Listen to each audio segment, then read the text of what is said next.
Welcome back to the Concussion Protocol Podcast. Such a sad Oh intro. my God. Come on. Try a little harder. Yeah, what happened? You know exactly what just happened. Why so sad? Why so glum, sugar plum? Oh my goodness. I don't even know what happened. Yes, obviously I'm sad about Arizona State, but why? Why do we not get anything good to happen in all of college football? Why? Why do some teams get to get destroyed in their opening week and get to be bailed out on the road over and over and over again? Why do some teams that get blown out at home that were supposed to be good but not great suddenly find every bit of athleticism out of one single player? Why do so many teams that we thought were dead and we thought that somebody was finally going to steamroll through their rivalry because they have way more talent, way more consistency, way better stats on every possible metric, and it's at a neutral field and they have everything to play for, and you can't even think about getting in the end zone until late in the fourth quarter? You're going to play literally a one-handed quarterback? I called Indiana to beat number 3 Oregon, and the world laughed. And I can't even celebrate it because the rest of this weekend was so wild and so dramatic and so off the wall insane. I'm going to need someone else to talk for a little bit. Why do bad things happen to good people? Chase, please tell us about LSU and that they actually did pull off the win in spite of the apoplexy that you went through. Yeah. And I'm just going to go take a lap because this is going to be a hard one to get through. Breathe, Connor. It's okay. We'll make it. Okay. My good old Fighting Tigers. Man, I would have thought after a bye week that our offense would look better. And maybe during a couple plays it did, but really this was against a South Carolina defense that's been struggling all year. It's been getting walked by Vanderbilt, Missouri, now LSU. Honestly, Vanderbilt had a better game against them. Granted, Lenore Sellers was out half of that game. But, man, it is... We had 3 chances to score from the 2 or 1 yard line. And 2 were intercepted and 1 was fumbled. We should have won. We should have won by 40. It should have been 41-10. Probably, actually, one of those ended up turning into a touchdown for South Carolina, so it should have been 41-3. But this is why we can't have nice things, unfortunately. The run game is still stagnant. There was a couple decent runs by Durham. The offensive line did okay. Once again, this is against probably an average SEC defense, so it's not that significant. I got to give it to our defense. They held Lenore Sellers to 22 yards on 19 carries. Obviously, that takes into account he loses yards on sacks, and they sacked him 5 times. So it might be a little bit better looking without those. But they limited him in his mobility, and they do need to play better against the run because 2 of their running backs had quite a bit of rushing yards on not that many carries. They played really well. The defense, the offense still don't know what's going on. We're going into the gauntlet now. We got Vandy, NM, Bama. There's a bye before Bama, but it's make or break time, boys. They figure it out on offense. If this is truly this defense has been playing so good. If not for this defense, we'd probably already have 3 losses and we would be irrelevant. And Brian Kelly would be fired, just like James Franklin got fired this week. We'd be paying this immense payout already. And I'm not a big fan of Kelly, but our defense and that defensive coordinator is playing out his ass. So they are carrying this team. And if Garrett and that offensive line could just pull it together for the remainder of the season, they will be national title contenders. But it's really hard to see that right now. It's so hard to see them even making the playoffs right now, unless they snap into it. They have to. So I'm really hoping that changes. A win is a win, but it's not very indicative of the next few weeks. Hopefully we get a win at Vandy. They have a bye to prepare for us after coming off that really depressing loss to Alabama. They're still a good team, so I'm hoping we wipe the floor with them. Treat them like the Vandy of old instead of the Vandy of new. We'll see, man. Bama, that game was closer than it seemed in the first half. You know, Vandy had chances. They had opportunities to do things and they just couldn't. And it was very unfortunate. And frankly, Alabama just they took advantage. They did take advantage of every opportunity. Now, obviously, both historically and in reality, the expectations are pretty much always higher for LSU than Vanderbilt. But this is a super intriguing matchup because these are two teams that have not lived up to their potential throughout most of the season, though we have seen flashes of it. So this is a make or break game for both teams. Hopefully it'll be entertaining. Ultimately, a win's a win. Chance, your team did come out with a win. Now that I'm calmed down a little bit, got that initial wave of grief off my chest, I'll provide an actual analysis of what the heck happened in Salt Lake City this week, if only because honestly, Chance, I don't want to hear you say it. So I'm going to go ahead and say it because I do not want to hear you say, I told you so. The only thing I got to say is I gave you fair warning and you did not heed. You did not heed the warning. Did not take headed of the warning. Yeah, that was as the most fanatical diehard that you will find in college football for this team. That was a thrashing. That was a drubbing. Chase, you used a term that I wasn't going to use because this is a family show and we try to keep it clean. And I try not to use this kind of language very often. But there was a mollywhopping at the hands of Utah that Arizona State just had. And I'm going to be completely honest, guys. My pessimism for this team is at an all-time high. The injury report is not looking good, although allegedly Sam Leavitt took first team reps all week at practice.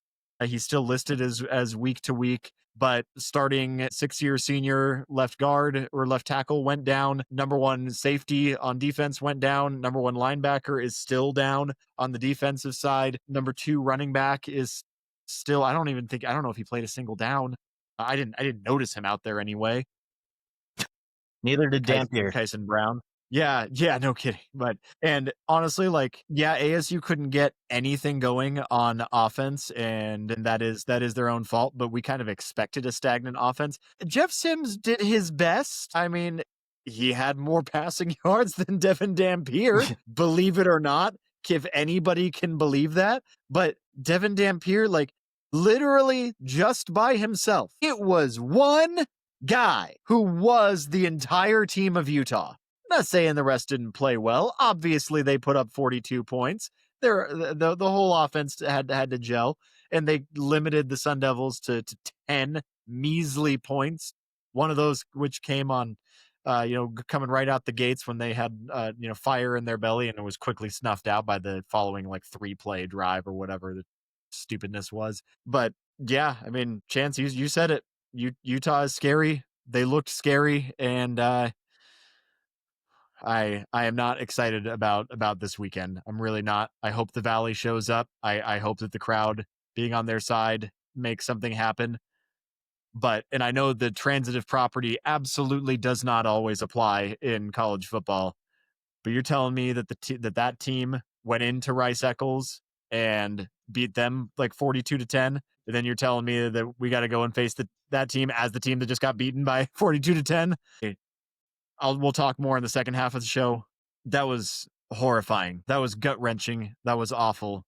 I've got this is a long-term game with this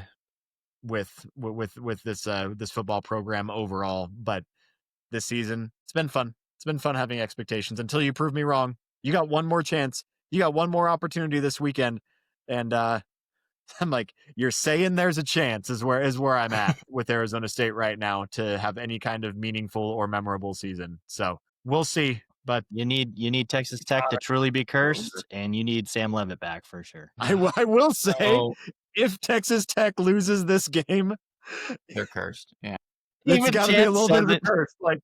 Yeah. Well, I'm just imagining how many sacks. I mean, you might as well not play Leavitt this game because he will come out injured if he plays. He's gonna lose that leg. That leg's already busted. They're just gonna take it clean off. Yeah, no, I mean they're going to kill whoever's Who at knows if it's quarterback. even his leg? Yeah. Maybe he's just wearing a boot for a fashion statement. Nobody has confirmed any injury for this player still. Like, there's still nothing on him. You know what? That was the bigger joke, more so than the football team this weekend, was the joke of what happened to Sam Levitt. That still pisses me off that they haven't elaborated on it. The PR on that was so bad. So bad.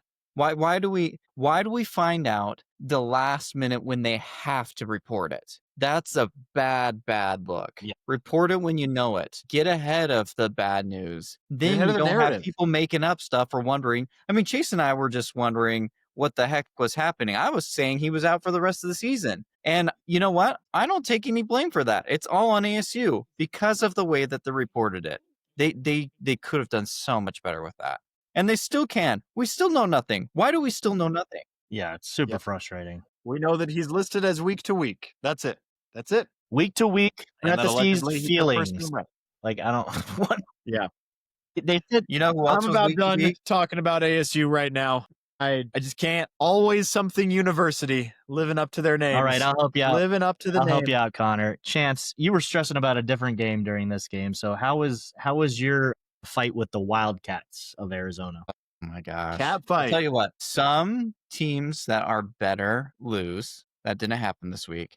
And some teams that deserve to win don't win. And I think that happened this week. I feel for all of the Arizona fans out All there. 7 of them? You should have won that game. And you played hard. You played to win. I can't tell you how many times they went for it on 4th down and somehow got it, except for one time. Except for the very last drive in regulation. I mean, it was full throttle. It was gutsy.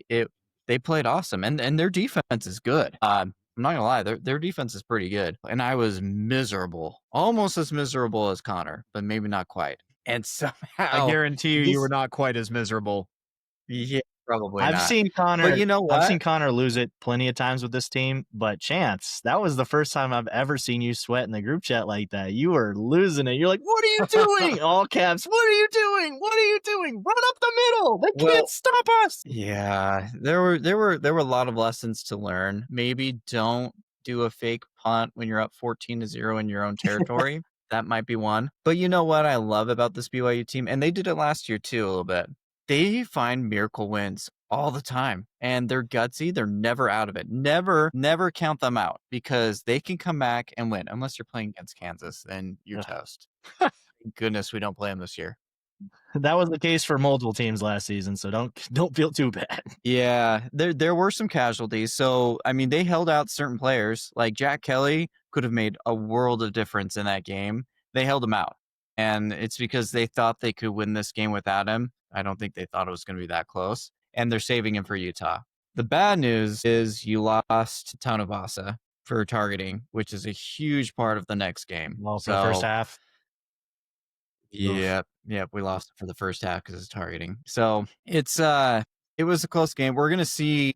We still don't know who BYU is. Anybody who's saying that they're a playoff team, we don't know. We need to see them against Utah. That will be really the tipping point. That they'll probably lose to Tech. Maybe they can win the rest of their games, but this next game against Utah is probably the game to tell us who's going to make that Big 12 championship game. So it's a big week. With the gauntlet has started. It only gets worse from here. We got Utah, Texas Tech, we got Cincinnati, Iowa State, Cincinnati, TCU. Not a fun stretch. It means so, but. Hey, you're bowl eligible though. Bowl eligible, yeah. 6-0 for two seasons straight. Yep. Number 15. Enjoy it while it lasts. Yeah, well, won't last that long. We'll see. You have fun with them this weekend. We'll do. I'm done with them. Chase, what else happened in the SEC this weekend? Do you want to rip off the Band-Aid for what took place at my fellow Tigers? The hands of the refs? Yeah, that was an interesting one. It was a good game. It was a good game. Unfortunately, as this game was a lot closer than Vanderbilt, Alabama. I mean, in Vanderbilt, Alabama, it was in Tuscaloosa, but Pavia made mistakes, turned the ball over, and you can't do that against Alabama. You gotta keep it even or win the turnover battle against them. Missouri played really well. They were running against them pretty well. Probably the best team rushing against this defense the entire season. But at the same time, for Mizzou, you guys had everything in your corner. So if there was any time to beat this team, it was this year. You had a bye week to prepare for it. Alabama just coming off of 2 ranked games against Vanderbilt and Georgia on the road. So 2 emotional ranked games, and then they come into your stadium. Perfect opportunity for you guys to say, screw you guys for stomping on us for years and years and years, and you couldn't do it. Unfortunately, there was, as pretty much every Bama game I've ever watched, there was some questionable calls. I mean, right at the end of the game, they had the guy that extended for the first down was clearly over the line, and they just like, no, he's not. They got a punt now. And then Bama wins the game because of that. So, there was also I believe there was a turnover that got overturned as well, but I'm not remembering it right now. But that's the demon when you play against Bama. Is they're going to get some calls that are going to be iffy. It's unfortunate, but it's been the nature of things for at least the last 20 years. I have not seen a team outside of Columbus get more calls in favor of them. But Mizzou, they played really well. A little bit better would have won them the game. They'd be probably one of the top dogs in the SEC if they won that game, and they're still a threat. That rushing attack is crazy. The quarterback there, I can't believe Penn State gave him up for Drew Aller. He did pretty well for the most part. Their defense was solid. Although I did notice in our comments we were getting a lot of Bama fans saying that Mizzou's defense was getting absolutely like praised before the game, like, oh, they're ranked number 8 or something. They were really rated high, and I was like, I don't know what media you guys are watching, but I am not seeing any of that. So that's interesting. And they honestly did just fine. Yeah. Alabama has a really high-powered offense, and Missouri, They took it, in spite of having the refs against them, like Wait, what were the comments? I don't know. One of the comments was that how basically they said that the media was really giving it to Missouri's defense, like, oh, they're so good, they're ranked so high. And I was, I haven't watched all their games this season, but I watched them against Kansas and I watched them against South Carolina, and their defense is solid. It's definitely a solid SEC defense. However, they gave up a lot of points early to Kansas, and they gave more points than they should have to South Carolina, quite honestly, on the road at least. Like, it's still a solid. Did you know that there's a couple of teams that have top 10 offenses and defenses? There's 3. And there's one team that has a top 5 offense and defense. That's Missouri. Really? Is that still the same after that, though? Yeah, no, that's still the same after that. Missouri, and Texas Tech is the other one, and Indiana, Connor, is the other one. We'll save it. So I was going to transition to Indiana next, but we had our Pick'ems review for this week is very SEC heavy. So let's get through a couple more of these before we bounce over to the Big Ten, given that we already talked about the one Big 12 game that we had on the slate.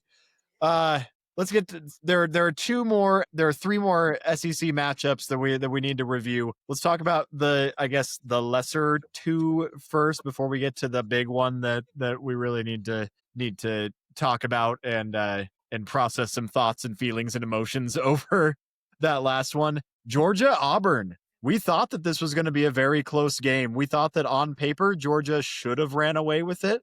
But Auburn, man, even in a down year, you can't count them out, not at home. That's Chase, you were talking a lot about home field advantage at Jordan-Hare, and that crowd showed up. They play with pride down there, and they sure did. I mean, they looked as good as anybody else has against Georgia for most of the game, and Georgia had to fight for every single shred of yardage that they got, and they ultimately came away with it, obviously, but not without a real big sweat session.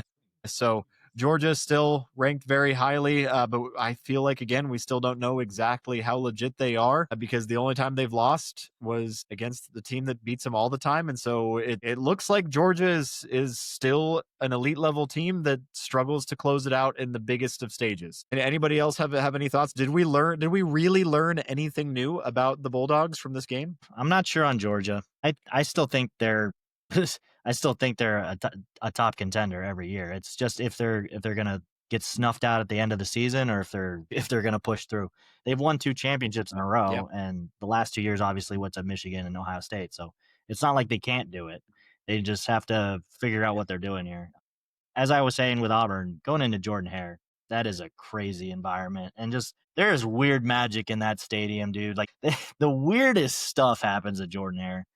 that team, that 2014 team, had some of the weirdest plays. Obviously, the kick six. There was the miracle catch that bounced off two Georgia defenders. That Jordan Hare. There's a couple times they absolutely destroyed LSU there. In years where we looked like the better team too. Like it is a weird environment, super intimidating, and I live for it. I really do like to cheer for Auburn, except when they play LA. One of the most underrated home field advantages in the SEC. Yeah. Unfortunately, they had a chance to go up, I think 17-0 at one point. We changed to a different game. I think I was about to start driving over to meet Connor for the ASU game, and I turned it off, and I guess they fumbled, and Georgia took it back. So I think there was a questionable thing going on with Kirby Smart pretending he was clapping instead of calling a timeout. That's definitely interesting. But Kirby Smart. Yeah, let's all give a round of applause to Georgia for winning that game. Do you want to talk about the play? Kirby Smart and his timeouts, man. It was last year with Georgia Tech with 17 timeouts a game, and now this. I think I understand what happened, and I don't think many people. I think the internet has gone a little rogue and saying, the timeout thing. I think what really happened is he did intend to call the timeout. I could be wrong. He did intend to call a timeout, and then he pointed to the refs and he said, the safety is clapping. And so they couldn't get the playoff, or they couldn't get it right because the safety was clapping and impeding, which is against the rules. And the refs, for some reason, just said, okay, well, we won't give you the timeout then, and we'll just redo the play, is what they decided to do. The safety that usually stands 15 yards away from the line? Well, the safety was coming up for a blitz, but he was clapping. I don't know. I would have to rewatch the play again because everybody was just highlighting the camera that definitely did not look like a clap from head coach Smart over there. Unfortunately for Auburn, their defense still looks fantastic. It's their offense, though. I've said this with Jackson Arnold. He doesn't have any deep threat ability. I think his longest throw in the year is still like 31 yards, 32 yards. They're a running team, and if they can't make the run work, they're not gonna score. So their defense has to carry them, similar to some other teams that I've been watching. I feel for Auburn. They should have at least beaten Oklahoma. They should be a lot better off right now than they are, but right now they're getting kicked while they're down. Yeah. Let's go to the other, what we would probably call a minor SEC matchup, and just that in that the teams were expected to stay the course, and they did. They passed another solid test. Texas A&M hosted the Gators and took care of business. Gators did what they've done a lot of the year and put up a fight early and then fell off at the end. Their defense still played pretty well, especially in the first half. But this Aggies offense, man, I mean, 34 points again. That's a lot more than Texas put up against Florida.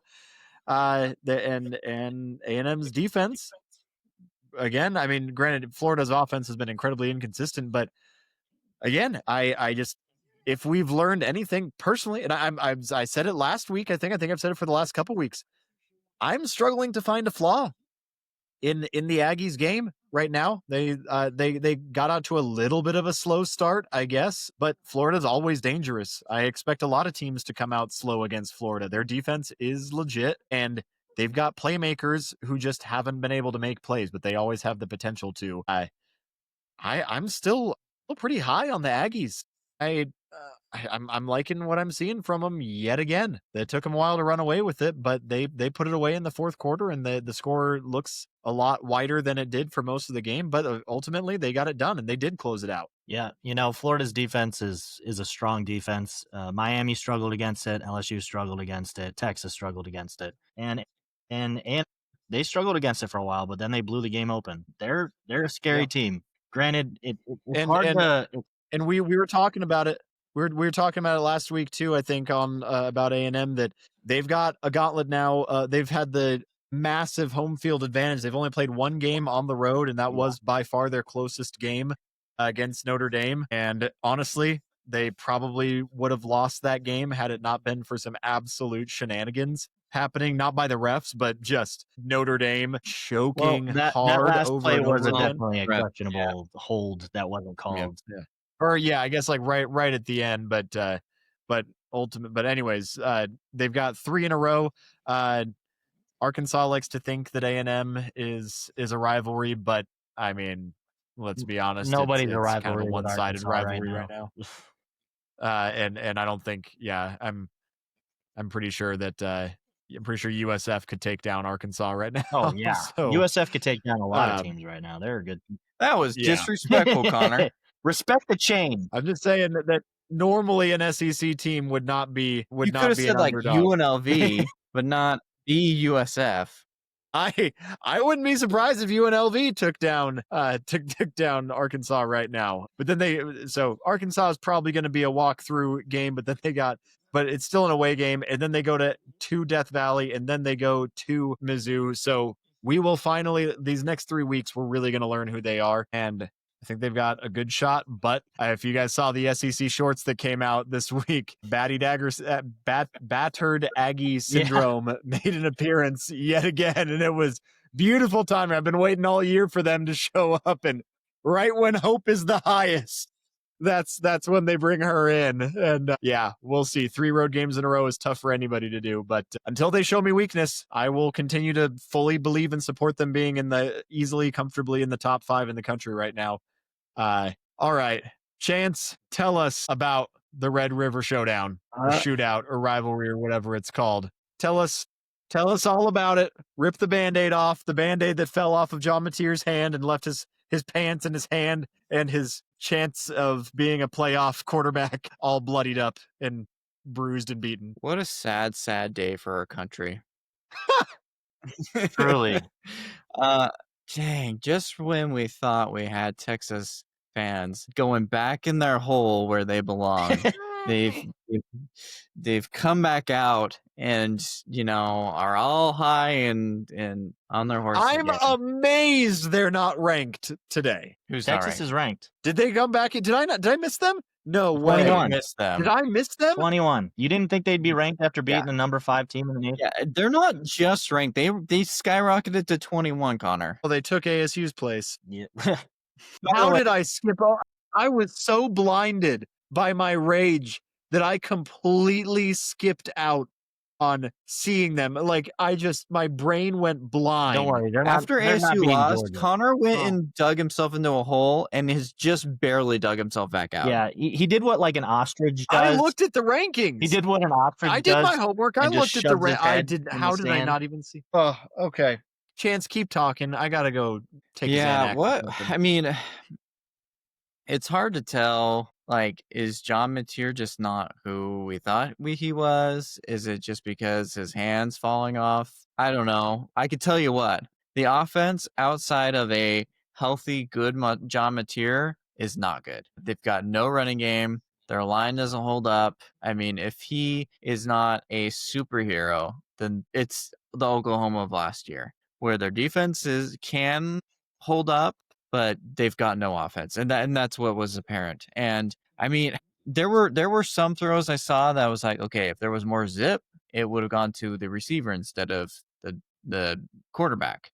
But we'll see over time. We'll see if John Mateer's real or not. But he looked really bad against Texas, and Texas looked good. And I mean, to his credit, I think Arch Manning is looking pretty good in the last couple of weeks. What do you guys think? The last couple weeks. Last week he had 301 of his 340 yards on offense.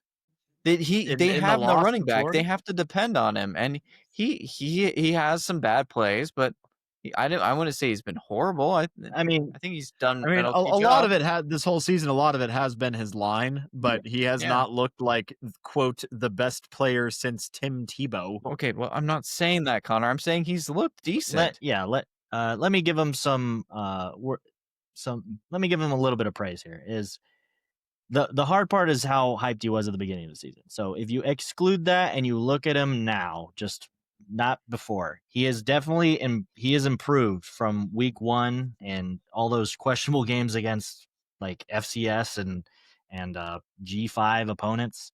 He has looked a lot better. However, there's still, in this Oklahoma game, he had no trouble, which is sad because Oklahoma's defense looked good before this game. This is honestly a terrible week for Oklahoma fans, because not only did Texas kick your ass, for lack of a better term, but Michigan also got mollywopped. So now your big win looks like nothing. And Auburn lost again. Yeah. So even though you shouldn't have won that game, that win looks like nothing. So really, Oklahoma, are you going to get a bowl game this season? Because it's not looking good right now. I don't know why they didn't start their backup. I mean, I know that he played, what was it, Kent State last week, so it's not like it's that great, but he was scoring. So I think you should have gave him the shot. But back to Arch Manning, he did have a good game. You got to give him his credit. He played well. Texas played well. That's their best game of the season so far. Am I going to sit here and pretend that I think they're back like Texas does every year? No. They still got to play Georgia in Georgia, and they got to play A&M at the end of the season. And while they have had A&M's numbers, A&M is the hotter trending team right now. So I don't believe in this team yet, but significant improvement on the offensive side. Their offensive line definitely needs work. It's definitely not been Arch Manning that's been failing completely. Their O-line has been atrocious. The run game has been non-existent. So it's you can't blame Arch for all their woes. He's probably the best part of that offense, unfortunately. I don't know why, but I don't know how they fell off so far from last season, but I mean, not that they played that great of teams last season in the regular season at least, but it is crazy that somehow with how bad he's looked in a lot of these games that he is probably the highlight of that offense. So yeah, I agree. We got 2 more games to review. Chance, you're decked out in your swag this week. Why don't you? We're going to end it on a high note. 2 things that, or at least, well, maybe one thing that I'm selfishly can actually be happy about this weekend. But then one thing that we can all be kind of happy with, just because it's the David versus Goliath thing.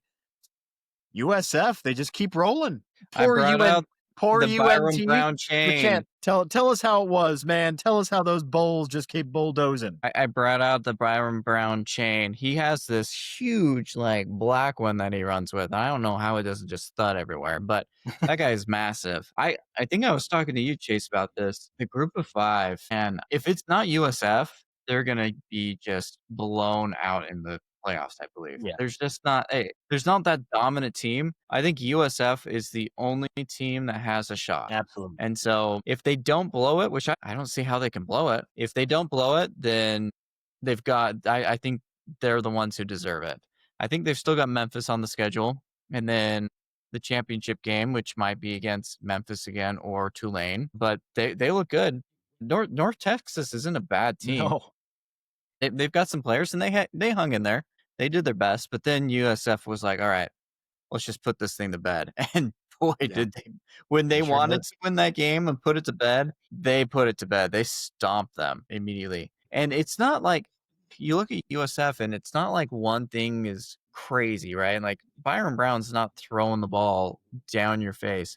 I mean, he is running it down the gut, but it's just everything about this USF team. The defense is good. When they don't turn over the ball, which they did in the first little bit, which kept it close, they can't be stopped because they've got you with Byram's legs, they got you with the running back's legs, and then he can throw it. I mean, they're hard to stop. And unless you're Miami, good luck. Yeah, I think it says a lot about Florida's defense and Miami's defense that they limited this guy, because I said before halftime, when honestly North Texas was in control, I was saying, dude, the only reason North Texas has a chance right now is because Byron Brown and USF have turned the ball over 3 times already. I was like, if they had better ball security, if they had limited it to 1 turnover, that game would have been 100-7. Like, it wasn't even close if you take those turnovers away. And obviously North Texas turned the ball over like 6 times if you include the muffed punt and like I think 3 interceptions and 2 fumbles. So it was a crazy game seeing how many turnovers were in that game. But that's how scary this USF team is that the only reason it was a game is because of turnovers. If they limit those turnovers against a Power 5 school in the playoffs, they could absolutely steal a playoff game from a Power 5 school. Yeah. In a 6-minute stretch, didn't they score like 21 points or something stupid like that? It happened quick. I saw it coming. I was like, this team is about to blow it open. And I was like, there's maybe a chance that North Texas can stop the bleeding, but it doesn't look like they can stop this dude unless he stops himself and just drops the ball. Like, there's no way. Wasn't it like 14s at half, and then all of a sudden USF was up like 35-14. Yeah, it's seriously like it looked like every time I checked the score, I'm like, oh, they scored again?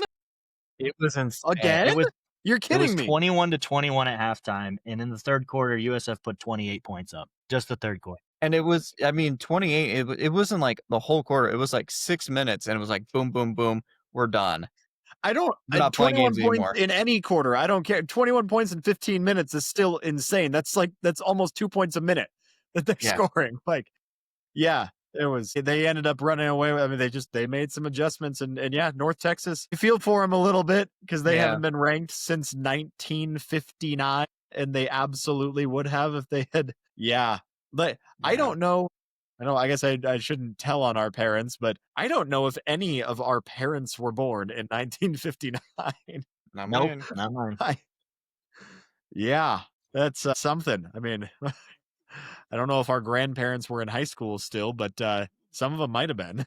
Some of our grandparents might have still been in high school the last time UNT out of Denton, Texas, which for those of you who are not familiar with where Denton, Texas is, it's the furthest suburb outside of Dallas, meaning that it's a truck stop on a good day. Like this town is, it's nothing. What they have, it's a great party school. It's kind of like the San Marcos of North Texas, or the Texas State of North Texas. Like it's if you can't get into TCU or SMU, Yeah, Connor's got you go another there. like coworker story that he's got to lead into on this. I have a coworker. No, but I did live pretty close to there. Yeah, I know. I had many coworkers near there because I was one of the coworkers. Yeah, I lived in Wichita Falls. Go Midwestern State. If we got any fans out in Wichita Falls, God bless you if you still call that place home. I'm praying for you. Anyways, yeah, go Bulls. I was not a believer at all in this season, and now I'm kind of riding the hype train. I think that they've got a pretty clear path to get to the playoff, and I hope they do it. It's them or Memphis. It really is. I'm off of Tulane. I mean, I think Tulane's going to have a good season, but I don't think Retzloff's getting drafted. He'll probably get invited to a camp, but He got benched this season already. Yeah, they brought him back, but he got benched for a game. Yeah, he's Tulane. They've been able to make something out of nothing with their transfer portal and their roster overhauls in the past. This clearly isn't one of those years. So really, it's coming down to those two because Boise State's going to have another good year.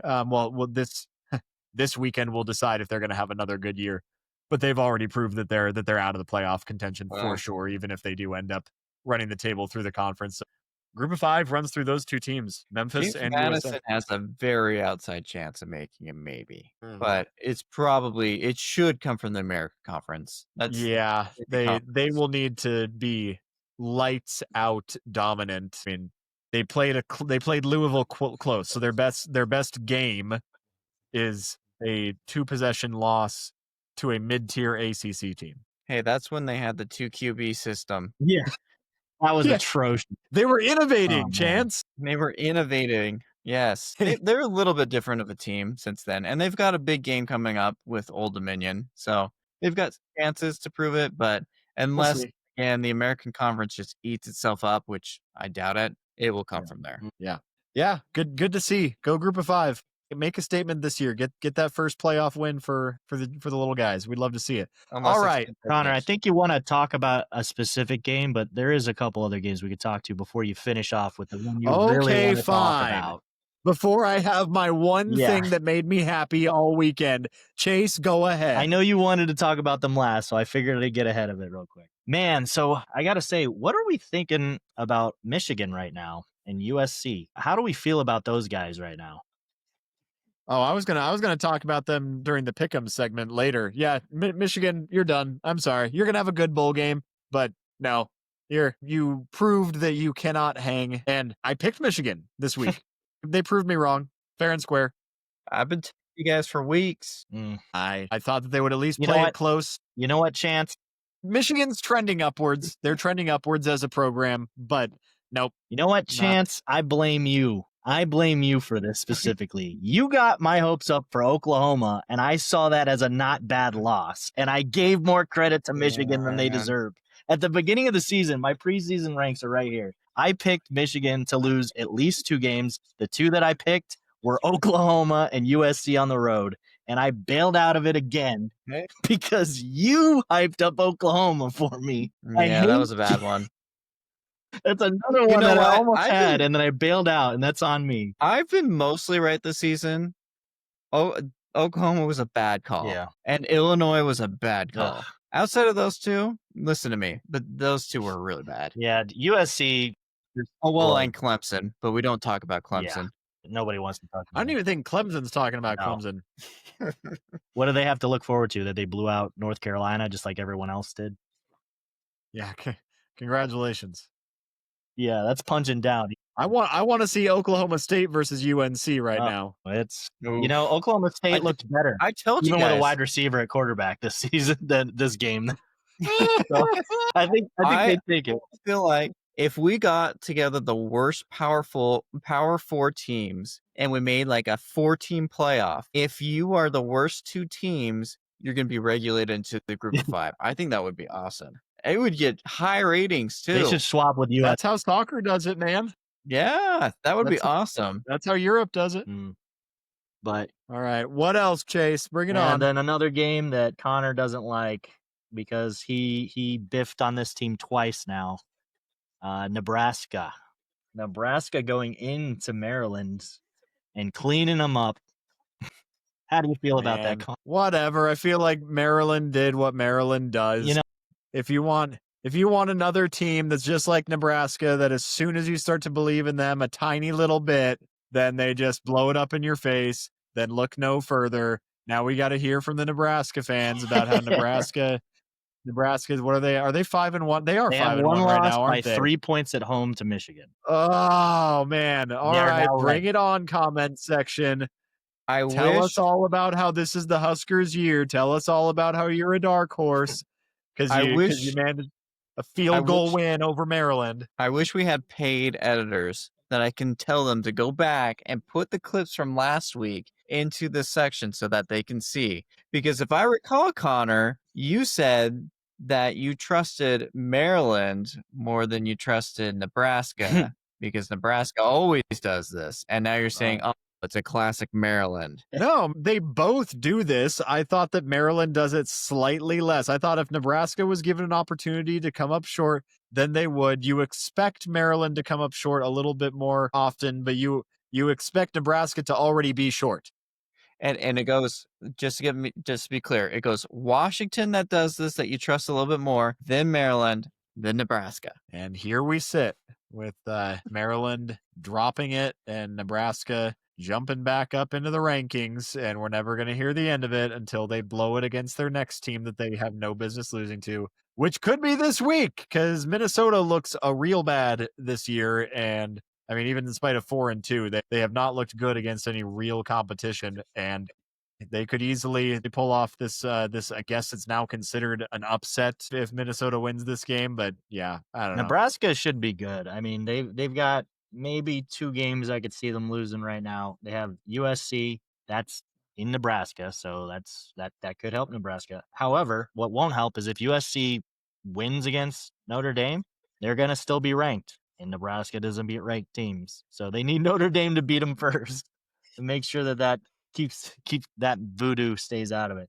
And then maybe end of the season against Iowa because Penn State looks horrible, so they could probably go into Penn State and beat them. So, but although they do play UCLA on the road and they're looking hot right now, so I don't know. UCLA, yeah, they got the LA schools back to back, and both of them honestly are looking kind of hot at the moment. So we'll see, and maybe Penn State will find one last shred of pride. Maryland played well. They got to learn how to finish games. That's the second game in a row that they lost in the fourth quarter. And honestly, Nebraska looked like they were going to lose that game. And I was like, oh, no, I can't believe I believed in you. And then they won. So, yeah. Take it away, Connor. All right. Take it away. How about them Hoosiers? Hoosiers? Let's go. Nobody believed in you. Nobody except me and Pat McAfee. What a game. Honestly, that was a really good game. I mean, I wanted to watch the Red River shootout, but I couldn't pull my eyes away from Indiana, Oregon, and nobody believed that they could go into Autzen Stadium. If I want any replays, chance, I want the replays of Chase saying, no way are they going to go into Autzen Stadium. Not a chance.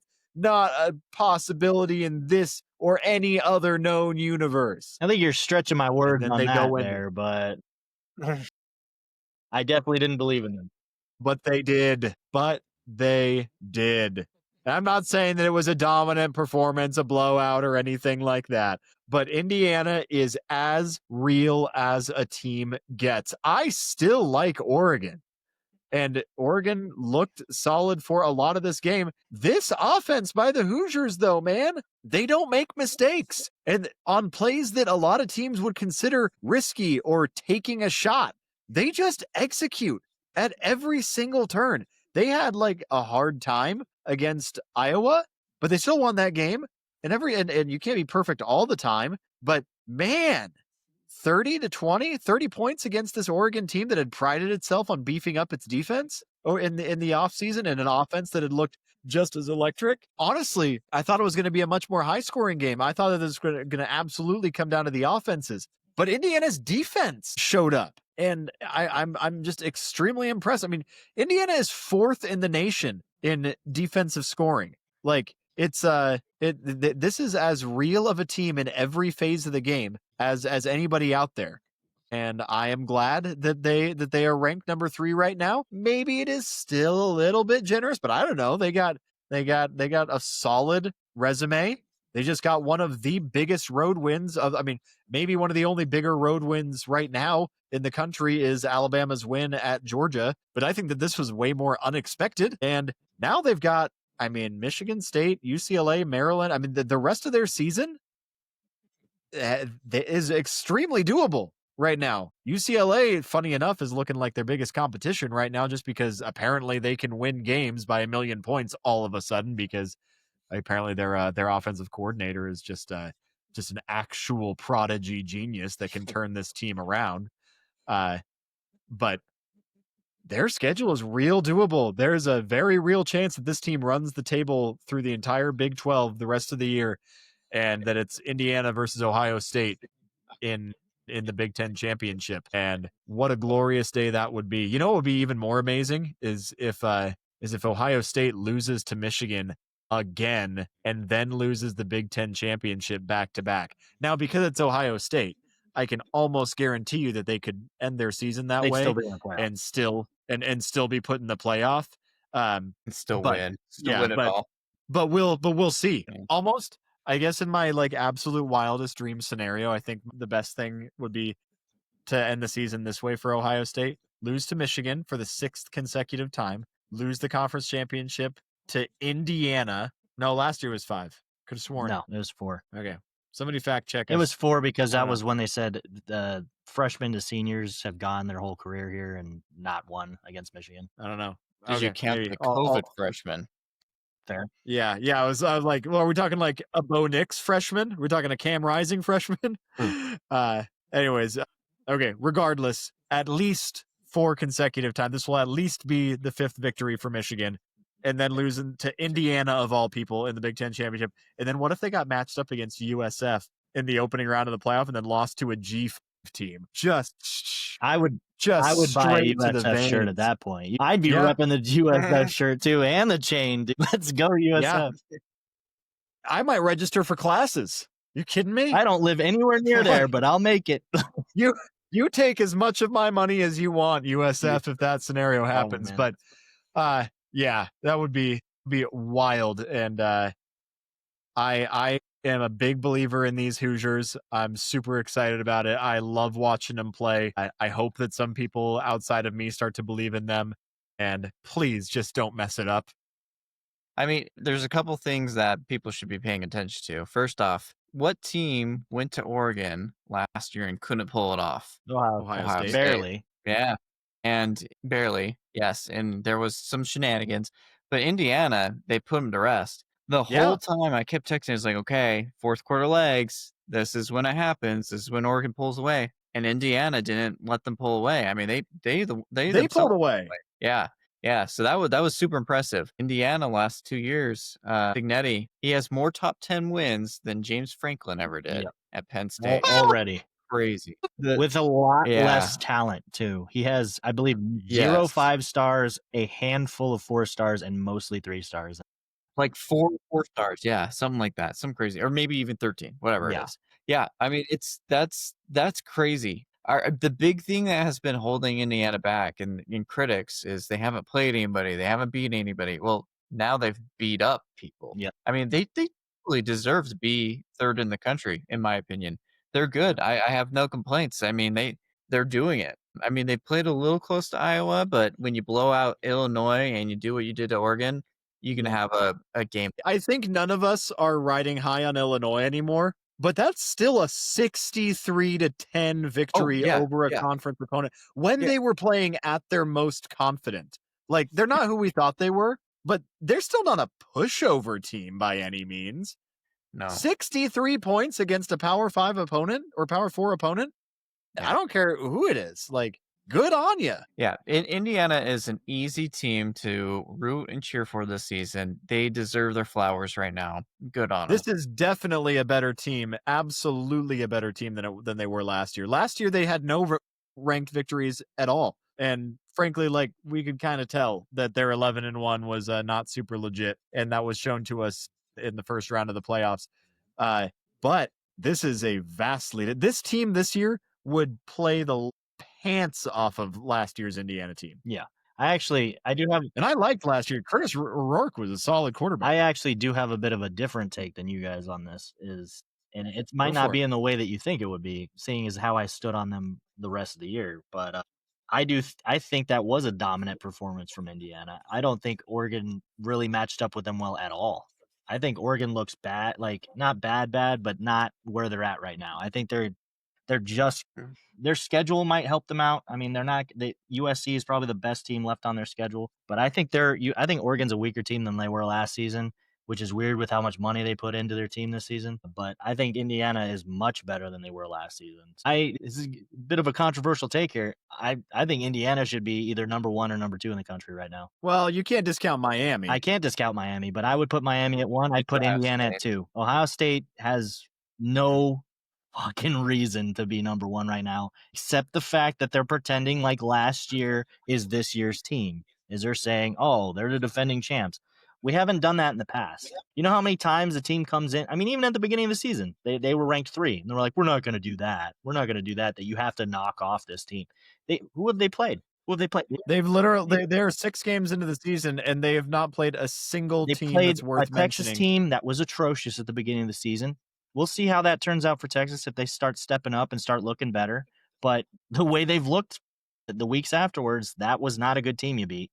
Then you beat Washington. That's arguably your best win of the season. Washington was undefeated. You went on the road and you dominated them 24-6. Solid win. And then you beat Illinois, who I've been saying since the Indiana game that they are overrated and they should have gotten the same treatment South Carolina got, which was unranked instantly. And they brought them back in because of a 2-point win over USC at home. That shouldn't have been a 2-point win. It should have been a loss. But that's neither here nor there. It's the end result's the end result. They got that win. They should be 3 loss, but they got that win. I think Indiana should be number 2. I think Ohio State should be 3 right now. Arguably, a solid should be 3, and Ohio State should be 4.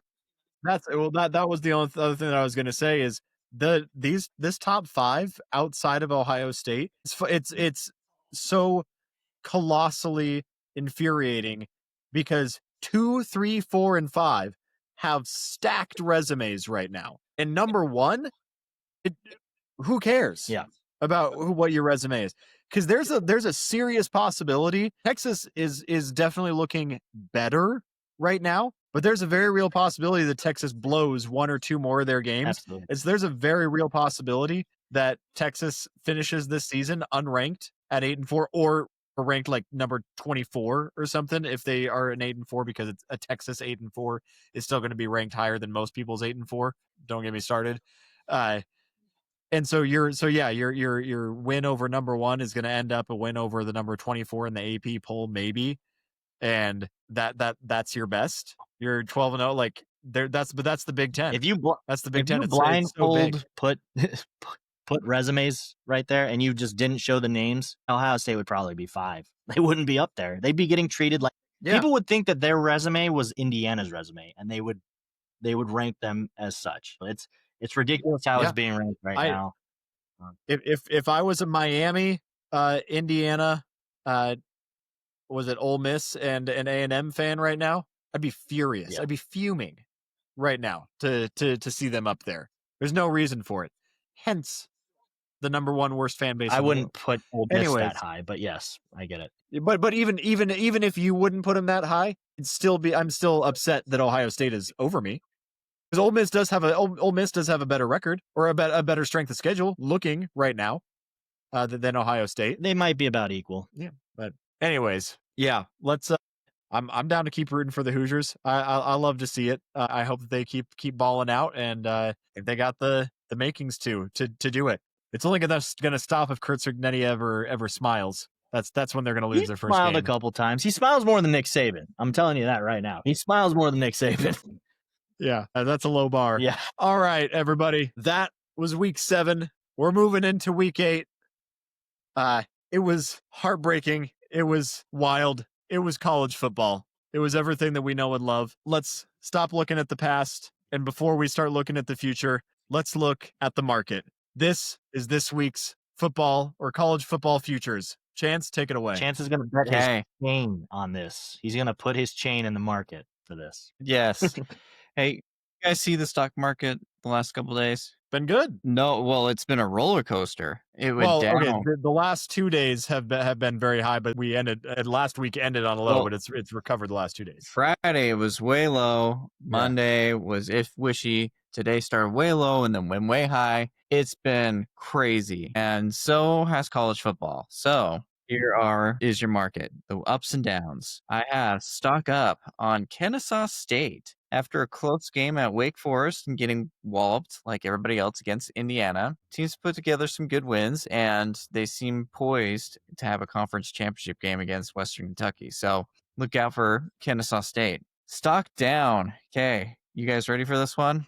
Coaching hot seats. And I don't know if this is a stock down or stock up. I'm going to throw out some crazy numbers, you guys. Okay, 7 coaches have been fired halfway through the season.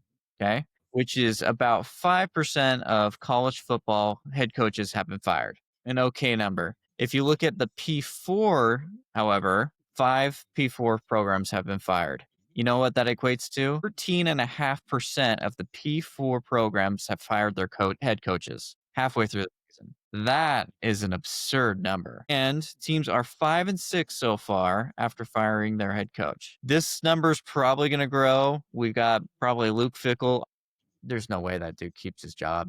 We got Billy Napier. We've got, there's several of them. Don't be surprised that if before the season ends, or maybe even the next 2 or 3 weeks, that jumps up to 25% of head coaches in the P4 get fired before the season's over. That's absurd. Plus, each one's like 49 million now or something like that. UCLA Crazy. is carrying them in wins right now with the coach firing. So if you exclude that, yes, if it wasn't for UCLA, they would be doing really bad after coach firings. That is true. Stock up. Speaking of that, UCLA, after looking like the worst team in college football, they're all of a sudden this unstoppable force and look like one of the best teams in the country. What is going on? And then stock down, guys. UMass. They just lost to one of the worst teams in the country, Kent State. They are 0-6. If they were ever to win a game this season, that was probably one of them. Yeah. And their conference, by the way, the MAC, has one team that is over 500. That's it. A conference? As a conference, they have one team that is over 500, and UMass still cannot get a win. Is that Miami, Ohio? What? Who is it? I don't. Who even knows, man? I think it's Ohio. I'll look it up. Ohio Bobcats? Yeah, they beat West Virginia, but they lost to Ohio State. I mean, one team over 500 is pretty dang bad. Oh, it's Western Michigan. Western Michigan. Yep, they're Western 4-3. Michigan, which is 4-3. They're barely over 500. Everybody else, are you seeing that conference, Connor? Yeah, it's bad. Which in most of their defense, there are 3 teams that are undefeated in conference play. But that also means that they went 0-3 out of conference. Yeah. That's really bad. Yeah. And again, UMass cannot get a win in that conference. That's how bad they are. Oof. Yeah. And then stock down. We talked a little bit about this, but referees, they've had some really bad ones. The Georgia and Auburn fiasco where somehow there wasn't a timeout. Yeah. Have you seen the memes of of them clapping when they get recruits. Yeah. They're going to start doing, Yeah. or even SEC shorts, right? The bogus call with BYU on the roughing the passer. Did you guys see that one? No. Okay. We were suffering we were just somewhere else. glancing at that game. Okay, here's the situation. Okay, Isaiah Glasker, running linebacker, comes and he goes for a sack. Noah Fafita's throwing it. He has the ball in his hand and he gets hit as he's throwing it. Somehow throws the ball still. I don't know how he got it out, but he's getting hit as he's throwing the ball, and they call roughing the passer and they call targeting. And according to the rules, if you hit them in the face and it's basically, if it's a targeting call, they can call roughing the passer. Well, they go to the replay monitor and they say, okay, well, we've done replay. It's not a targeting call. And what do? They're like, but it's still roughing the passer, so 15 yards. Was it on? How can you call roughing the passer when the ball is in his hands? Was it grounding? How can that be roughing? Was it on a grounding play too? No, somehow the ball went like to the receiver almost. Yeah, that would have been something. Because that's Oops, what I my was. camera fell. That's what I was getting at. I think you brought something like that up earlier. Is there was a call, I think 2 weeks ago. The quarterback, I'm forgetting what team it is now because it's been so long, but the quarterback literally threw the ball to no one. Didn't get past the line of scrimmage to no one. It was obviously a grounding. And then the guy hits him after he throws it. And they're like, oh, it's roughing the passer. I was like, it's grounding. Yeah. He would have been a sack if he didn't ground it. The grounding came first. How can he rough the passer when he is grounding the ball? It should have been a clean sack, and he ruined it. Why are we rewarding him for throwing the ball into the ground then? And they've been doing that. They've done that a couple times this season. Something has to change. I mean, there have been some bogus calls. And let's not forget, this is coming from refs that for some reason let Missouri do a punt instead, or punt the kickoff. Just randomly, they let them punt the kickoff. I mean, it's pretty bad. So stock down for referees. You got to figure out your stuff because it's bad. And that is your stock market for this week. Thank you, Chance. We'll be keeping an eye on that. I hope that everybody's investing more in Chance's fictitious stock market than they are in my Vegas picks, because I can't catch a freaking break to save my life in Connor, these you Vegas did good picks. last week until that one quarterback for Louisiana Tech went down. Wasn't that your only miss? What was it? No, he keeps picking who we tell him not to. He picked Missouri. Oh, he did bet Money did he bet line. on Missouri? Oh, before that, on He keeps Yeah, going well, against us, Chase. I knew that was I was trying to do a money where my mouth is pick on that, and and they almost had it. They almost did. They really did almost have it. played But well. yeah, they're close ones. But you know what, guys? That's all in the past. That's all week 7. We've got a week 8 to look forward to. Welcome to the second half. Welcome to the late stage of the season. Welcome to where it gets real. The men are separating themselves from the boys, and we're going to be here to talk about all the boys. We're just going to spend the rest of the night talking about how much we love boys. And I mean football. I mean Chase, the week 8 pick'ems. Go. Connor, I'm glad you're the editor. Please get that. Okay. All right. Well, we're starting off with a juicy group of 5 game that would have been juicier if one of the teams didn't really lay an egg after Chance hyped him up. Old Dominion at James Madison. I'll go first on this one. James Madison, I have not watched them all season, but I have watched them in a couple games. And specifically in that Louisville game, that defense was amazing. I genuinely, I was looking at that defense and I was like, this is a G4 defense. Like, they could easily be competing with some actual offenses. And they were doing well against a Louisville offense that at the time was projected to be amazing this season.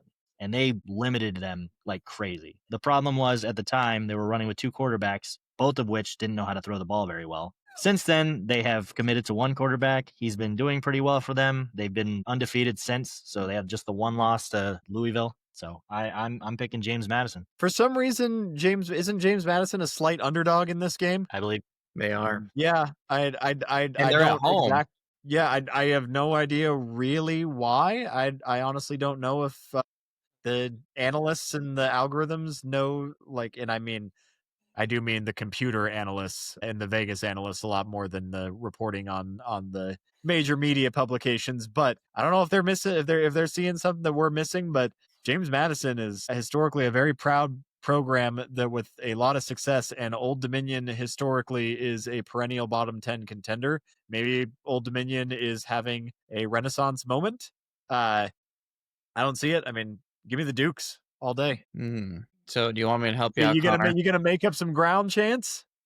Well, I'm going to help you understand because I'm pretty sure you've never watched an Old Dominion football game. I will say I will own up to that I have not watched Old Dominion play a single down of football, and I know, like, in my defense, though, not trying to be unprofessional with it, I do know you're their good. history. I mean, I don't think I do the know their history majority as a program, and more importantly, I have watched quite a bit of James Madison football. And Yeah. I don't think very many people have watched Old Dominion football this season. no, I'm not even sure the players watch their own film most years. Yeah, probably not. I'll give you some statistics though. Okay. James Madison, the defense we keep talking about, top 10 defense so far this year. It's gonna be another game for them. And ever since the whole QB system, they've been getting slightly better, with their best week coming last week, where I believe their QB threw for like over 250 yards, which is a lot better than under 100 yards, which he had been doing for the beginning part of the season. Old Dominion, they are 20th in the nation in passing yards allowed per game. So I don't expect James Madison to be able to pass the ball this game. That being said, they've won a lot of games without being able to pass the ball. Here's the hard part. Old Dominion, they are towards the bottom half of the country when it comes to rushing defense. And that's where James Madison might come in and take it. The player with the 34th most rushing yards this season, Colton Joseph, the quarterback for Old Dominion. That is the second most by a quarterback. Third most. Sorry, fourth most, but I'm counting in service academies. So if you minus out the service academies, it's just him and Taylon Green. The guy can run. So he's going to extend plays. He's going to do well. It's going to be a tough task for both teams. I'm going to give the edge to the Dukes, though, and I think they're going to pull it off because they're at home. But if you gave reason for Old Dominion to do it, it's because Colton Joseph, he can run, he can pass. And Connor, I'm sick of you beating me, so I'm coming in with a vengeance, if you can't tell. I think that he's trying to pick like 9 games this time. I think he's trying to catch up. Yeah. He's I trying think to he's get trying to himself give us. opportunities to catch up. Yeah, I but mean, it's y'all also. made up some. Dang it! What happened? He was here. I don't know. My Wi-Fi says it's fine. The speed test is literally just as good as it was earlier. You back? Did it give you any kind of notification as to why you dropped? It just said check your connection, and it was buffering while Chance was talking, and then it stopped, and then it kicked me out, and then I checked the speed test real quick, and it says it's fine. My dad's watching TV downstairs, and then that's fine too. So I don't know what happened right there. TV. We can edit it. Okay. I know. Yeah. I was just finishing up in case you didn't get it. I'm picking the Dukes in a close game. Okay. But I mean, it would be why Vegas has them pretty close. Is their QB is a real dual threat, and he could pick up those crucial third downs, extend drives. Awesome. We're unanimous on the Dukes, though, right? Yeah. Yep. Another G5 matchup, one that Connor's probably not a big fan of. UNLV going on the road to play Boise State, a team that beat them twice last season. How are we feeling about them this season? I wasn't a big fan of UNLV to start, and I'm still not convinced that they're actually a good football team. And I hate to say it, but I'm taking the Rebels over the Broncos. Wow. Yeah. Okay. Yeah. I don't trust this Boise State offense. And I trust the defense up front. I don't know where they're finding their safeties. Like, are they just like going down to the park and like finding some random like college kids to be like, oh, hey, you go to this school, right? You want to play safety? I saw you going on a jog by the river the other day. That means that you can play safety, right? Like, who are these people? This is one of the most atrocious secondaries that I've seen in college football. And the offense has no identity. They are way too talented to be taking or not taking advantage of what they have on their roster. Their quarterback has clearly regressed from last year, and I don't know if it's because people were stacking the box so much to try to stop Ashton Genty or what it was, but I don't trust the Broncos to do anything I'd like to think that they should win this game, but UNLV has proven time and time again that they will close out games, regardless of whether or not they have any business or regardless of the caliber of the opponent. And yeah, UNLV they ain't getting no playoff spots, that's for sure. They might just take this one, and I'll bet on them. I'll take that. Go Rebels. You can only get lucky so many times, right? I mean, if we look at UNLV's schedule, they won by 7 points to Idaho State, which came out down to the wire. Sam Yeah. Houston, they struggled with Sam Houston even. They barely beat UCLA when they were the worst team in the country. Barely beat Miami of Ohio. I mean, they did beat, by a decent amount Wyoming, but that's Wyoming. And then they squeaked one out against Air Force. Like they're this close to just being 1-5 too, Connor. And Boise State has not been that impressive this year. They certainly are not last year's team. But UNLV, they're 6-0 worthy, and they're gonna lose this game. Their luck's gonna end, and Boise State's gonna end them. Okay. I have yet to see a performance from Boise State that I'm like, all right, this is a team that could actually do something. Like, I mean, App State, but like this is also not the App States of the past. Right. They beat Air Force by a wider margin, but like what did I just say? Air Force is a primarily running team, and the only good part of Boise State's defense is being able to stop the run. If Air Force could throw the football at all, they probably would have lost that game. New Mexico, I don't care how much you beat New Mexico by. It's New Mexico. Unless you're UCLA 2 weeks ago, then then nobody should be afraid of New Mexico. I would love to, but the Broncos should just be better than this, and they're not. And if they're not that good, then I just worry that UNLV is going to smell blood and figure out a way to do it again. Should they win? No, but I can see it. So go ahead. In most cases this season, when Connor has given me an opportunity like this, I will switch my vote. But I was picking UNLV from the beginning. Well, chances right, they haven't really had a shining performance against anyone. They've consistently won in these big moments. When they should have lost some of these games, they won. Big moment against Sam Houston, right? And Idaho State. Boise State has a very, very wavering season coming right now. All of their games are like they either blow out Eastern Washington or they get blown out by South Florida, blown out by Notre Dame.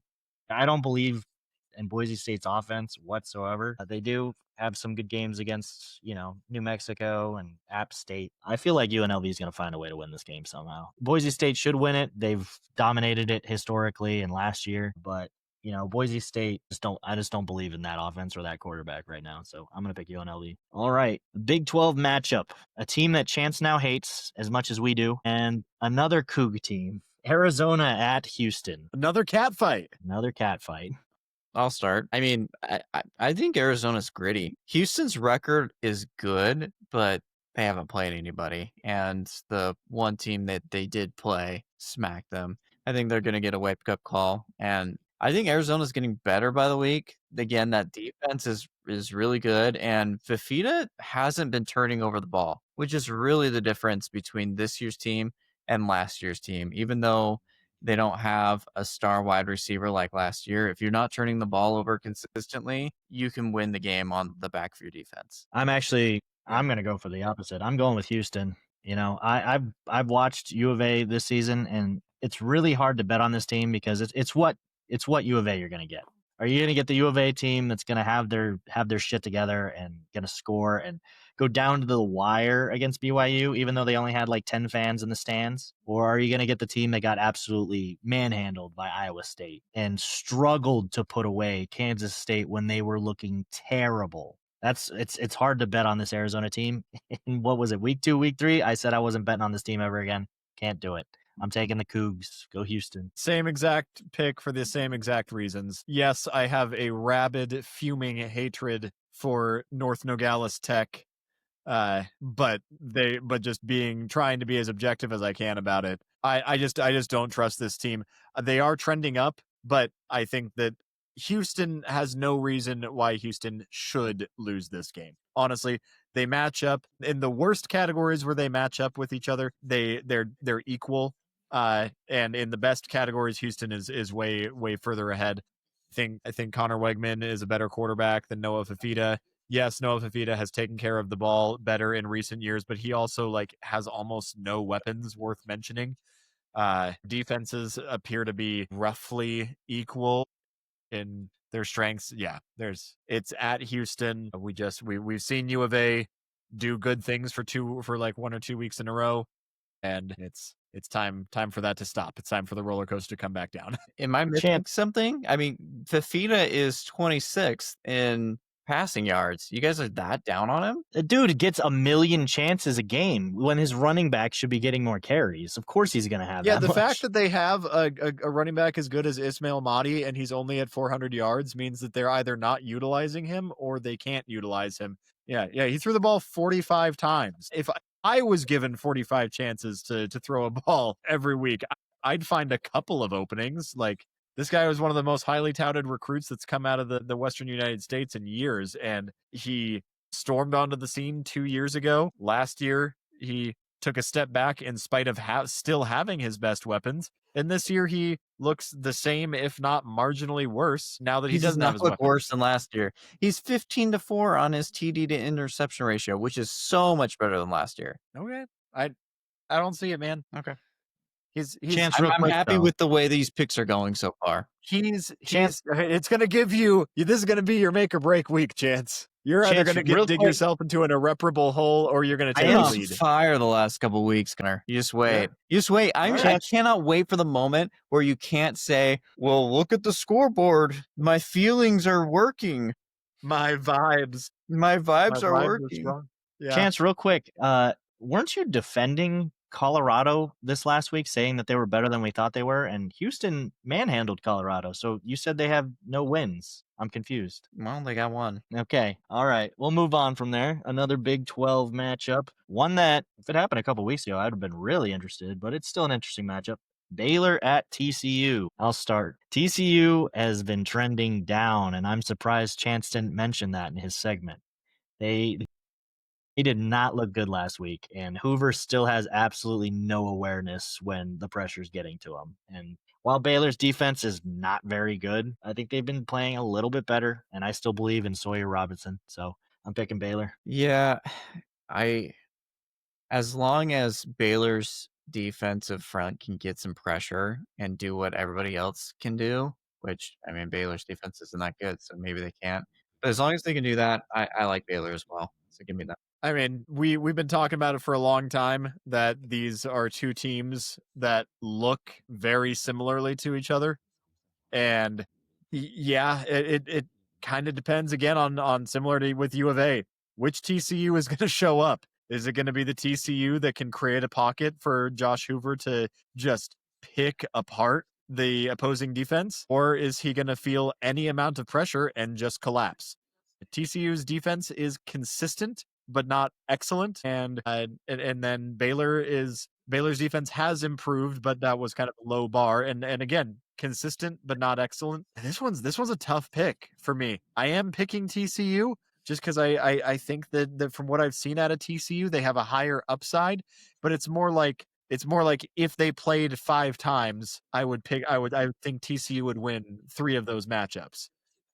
Kind of thing. 60% chance. It's not because I think that they are just going to go out there and be the better team. I think that they have the opportunity to stand on their own 2 feet. Hopefully it's going to be a really fun game to watch is what I really hope. I hope that both of these offenses show up.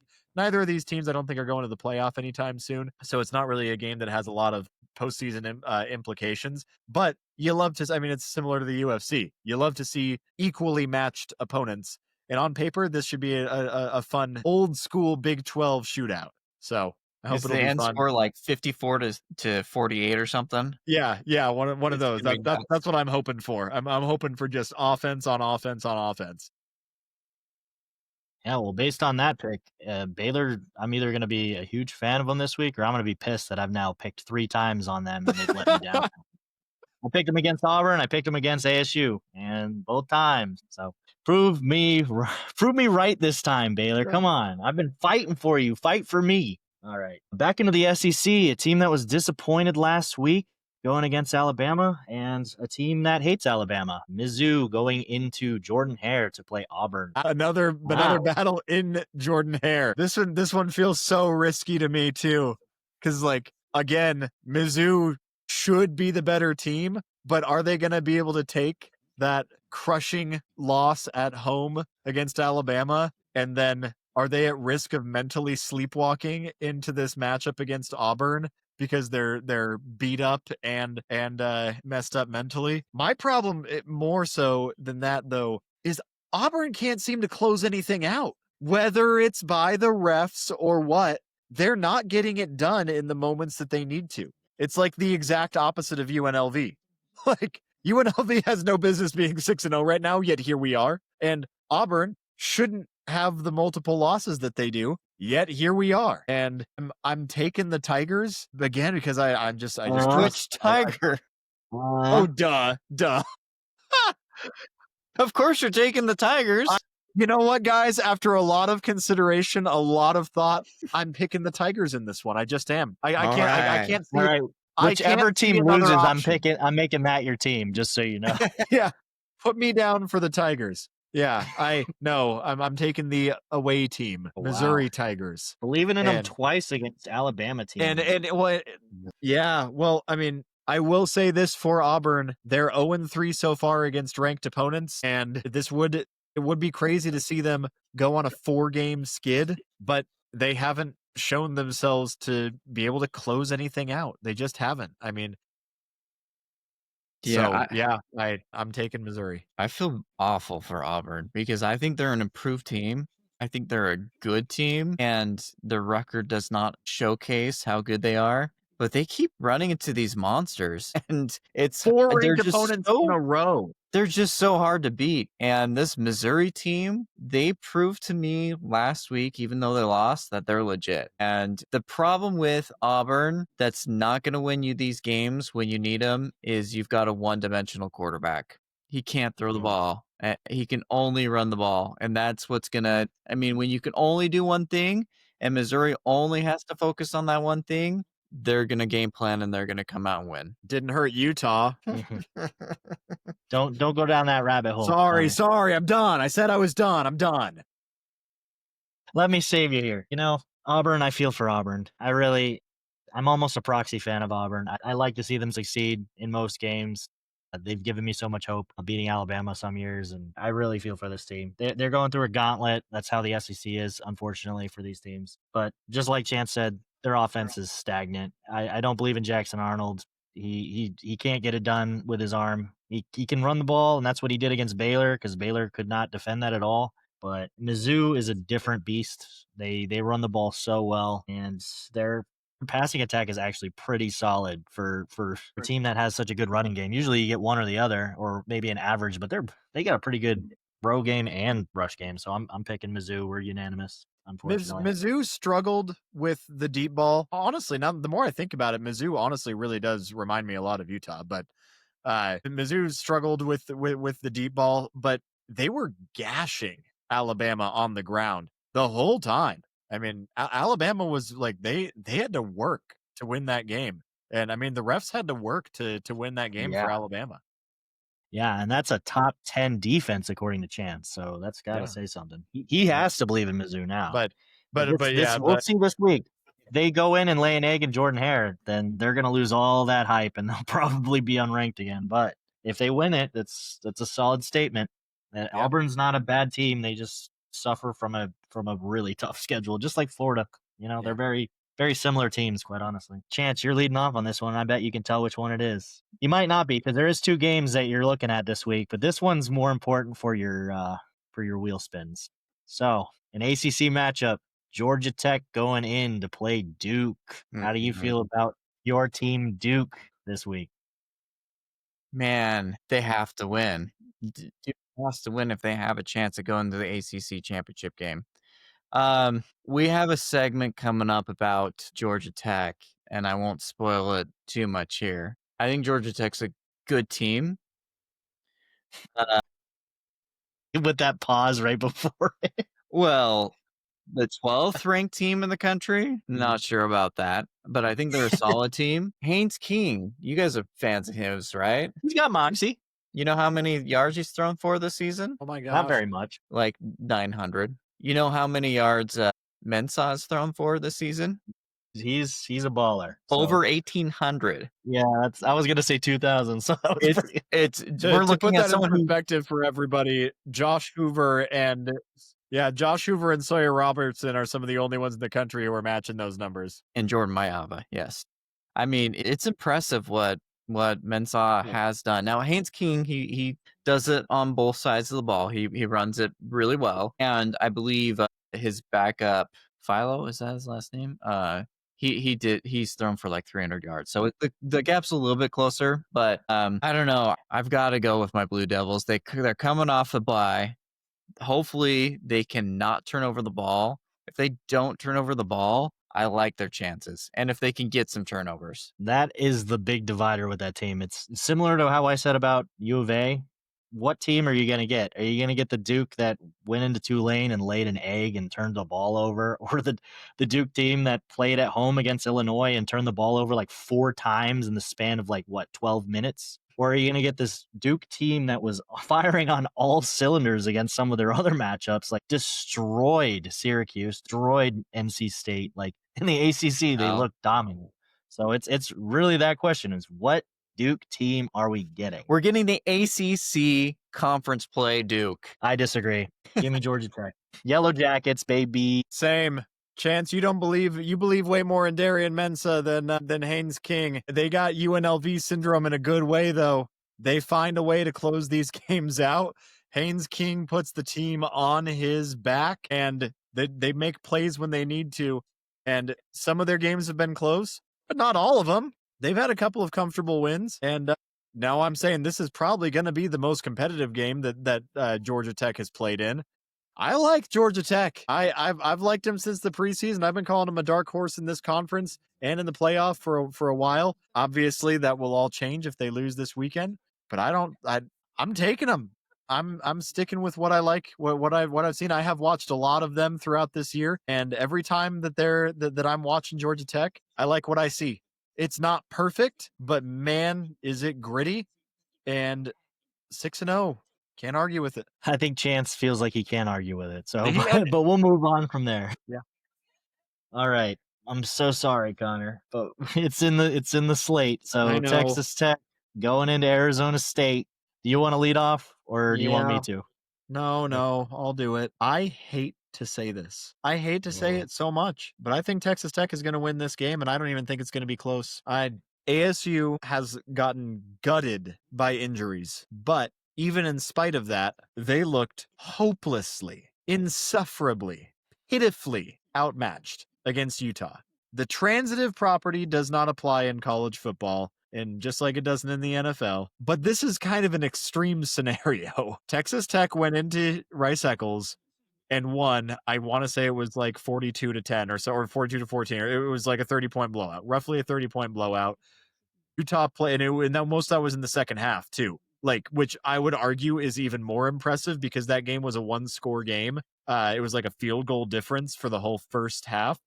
And then Texas Tech opened the floodgates on both sides of the ball and left Utah stunned and shocked and embarrassed. And then ASU goes in, and yes, it was the backup quarterback. Yes, it was raining. Whatever. I don't know that having a fully healthy team would have made the difference in this game. I don't know if it was coaching. I don't know if it was I struggle to find excuses for what I witnessed. Yeah, there were a couple of questionable calls, but you had way more going on. I am in every single Instagram fan page for ASU, and I've seen people be making all the excuses in the world for why ASU lost that game. There was this much shenanigans officiating wise, and it was real debatable, even as someone with the most biased Sun Devil goggles that you'll ever see. ASU lost that game fair and square, straight up, in bad, miserable fashion. I think that this is still a good team, but do not sit there and tell me that Texas Tech has not shown themselves to be earning every single bit of the clout and the respect that they've gotten so far. And if ASU wins this game, it will be because Texas Tech played below their potential and ASU went full on Super Saiyan against them. And I'm not seeing it happen. I mean, this may be it may sound like I'm jumping off the bandwagon, or I may sound like a bandwagon fan. I assure you, I am not. I grew up with season tickets. I bleed maroon and gold in every cell of my body. And I am pretty sure that this is going to be at least a 20-point, possibly 30-point. I wouldn't even be shocked to see a 35-plus point thrashing at home by this Texas Tech team. So no one would be more happy than me to see it go the other way. But I don't see. I don't. And I give them a 1% chance. 1%. That's really low. ESPN probably gave him a better rating than that, Connor. Damn. I'll look at it. Let me look at it real quick. Let me further depress myself by seeing can't be worse than 1%. What ESPN has Texas Tech winning this game as. But go ahead, Chase. While we're waiting, Chance had something to say. I think so. Well, I was gonna say there's reports that Sam Levitt is practicing with the ones again and is trending up to play in this game. If I'm ASU, do not do that, because that front seven is going to murder whoever is the quarterback at ASU. Sam Levitt has a bummed up foot. We don't want to break his legs, his arms, his back, his shoulder, his pride. We don't want him out for the rest of the season. I mean, you're going to lose anyway. Do not play Sam Levitt in this game. I'm curious to see how many sacks David Bailey's going to get, or just the whole team, because they're going to, that ASU line who was bad before the injuries and now they're injured, they're going to throttle them. It's going to be a blowout. Give me Texas Tech. So ESPN has only a 75% chance for Texas Tech to win this game, and the Vegas odds are only 9.5 points on the spread. I don't know what they're smoking and what they're seeing out of these two teams. I don't know. I don't get it. ASU has won 8 straight games at home. It's a day game. I don't know. I think that's very generous by both ESPN and Vegas. Well, guys, that this is a depressing day. I don't think I've ever heard Connor talk so depressively about this team. And I was with him at the Oregon game my sophomore year when they lost in triple overtime to the most unknown Oregon quarterback of all time in one of Oregon's worst seasons at the time. They beat us in triple overtime on Connor's birthday. And he sounded more prideful then in like a season that I think ended up what was it? What was that season? I think that was a 7-6 season. 7-6 season after the season where we were contenders for the playoffs at one point. After 10-3, going from 10-3. Somehow Connor had more wind in his sails after that. Watching them get stomped on his birthday than right now. And that really makes me sad. But the real question, as Chance brought it up, is Sam Levitt playing? If Sam Levitt plays, I think it's a little bit closer of a game. I think Sam Levitt could pull some magic out. I don't know. I don't think they can win. I'm still picking Tech because there's no reason not to pick Tech with how they played this season. You know, college football is weird, guys. It could happen. I don't want to hype up anybody, but UCLA beat Penn State this year, guys. UCLA beat Penn State. And Texas Tech is historically a team that chokes in the season. So if it happened, I wouldn't be that shocked just from how it goes. You all must bow at my feet if ASU wins this game. These things happen. I will accept nothing less than your full and unconditional surrender and fealty to my wisdom. If Tech loses, they are cursed, and I don't know what to say about them because this is the best Tech team I've seen in my existence. In my lifetime. So I'm picking Tech. And yeah, I also remember a season where they went magic. Yeah, I remember a season under Mike Leach where they went 11-1 and then got utterly manhandled by what was it, Oklahoma or something like that. Was it like 2004, 2005, something ridiculous where that was a legitimately good team. This team is way better. By every possible metric. Yeah. Oh, it's going to be a long day. All right, yeah, it might be for all of us, quite honestly. We're getting into the nitty gritty here, and I feel like two people disappointed me a couple weeks ago with their picks, and let's see if they do it again, even though they were right. LSU goes into Vandy. How we feeling, boys? Chance? Me? All right. Yeah, you go first. You know, Vandy is such a fun team to get behind just because historically they're bad and you want them to take out all these Goliaths and it's a fun story. When I look a little deeper into this Vanderbilt team this season, they jumped up the rankings and got a lot of praise for beating South Carolina. And then it turns out anybody can beat South Carolina. Outside of that, they don't really have anything. And this LSU team is struggling on offense, so that defense is so good that I don't see Vanderbilt pulling it out. So give me LSU. Chase. Come on, Connor. You've been deflecting. I want to hear it. Chase, you've been my friend since junior high. You were the best man at my wedding. I respect you as a man. I love you as a friend. Friendship over.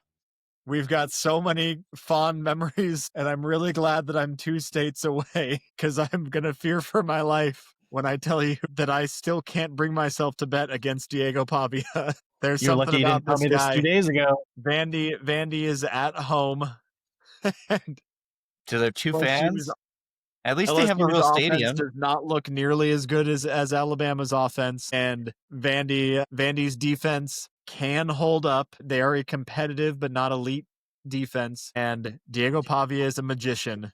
And yes, I think it'll be a low-scoring game. I can't bring myself to bet against Diego Pavia right now. I'm picking Vanderbilt with nothing but love in my heart. You're lucky you didn't tell me this on Saturday, but I made sure to hop in a plane and get 2 states away. oh man. You know, historically, I would have laughed at you for that. I would have laughed at you. I would have pointed at you and I would have said, "Who's this guy, dude?" Last season they came into Baton Rouge. We only won by 7. They played us. This is a solid Vandy team, especially it's an astounding Vandy team historically. From where they came from, crazy. They're in the same position that Mizzou was in last week. They're coming off a bye. They had time to prep for this team. Everything's really in their favor. Now's the time to do it if you really want to set the tone that you are a competitor, even though you lost to Alabama the way you did. This is the game to do it. Last week, LSU held Lenore Sellers to like 20 yards on 20 carries, essentially. Ugh. We limited their offense really well, and Vandy's rushing attack is not that significant just off of their running back. It's significant because Pavia also is, I think he's still leading their team in rushing yards. That's really, it's live or die by Pavia. Is he going to turn the ball over? I'd argue if he turned the ball over against Bama, he's going to turn the ball over against LSU. This team creates turnovers. They disguise their defenses so well. They cause picks. They cause fumbles. It's hard to bet against this LSU defense. And I still feel in my heart that this offense is going to spark at some point. And I'm really hoping it soon. You know, Nuss, I've seen Nuss last season, dude. That dude played like a fucking legend with the worst defense that we probably had ever, or maybe not ever, but in a while. That defense was terrible last season. To see the strides that their defense has taken and to see that our offense has been stagnant, something's got to give.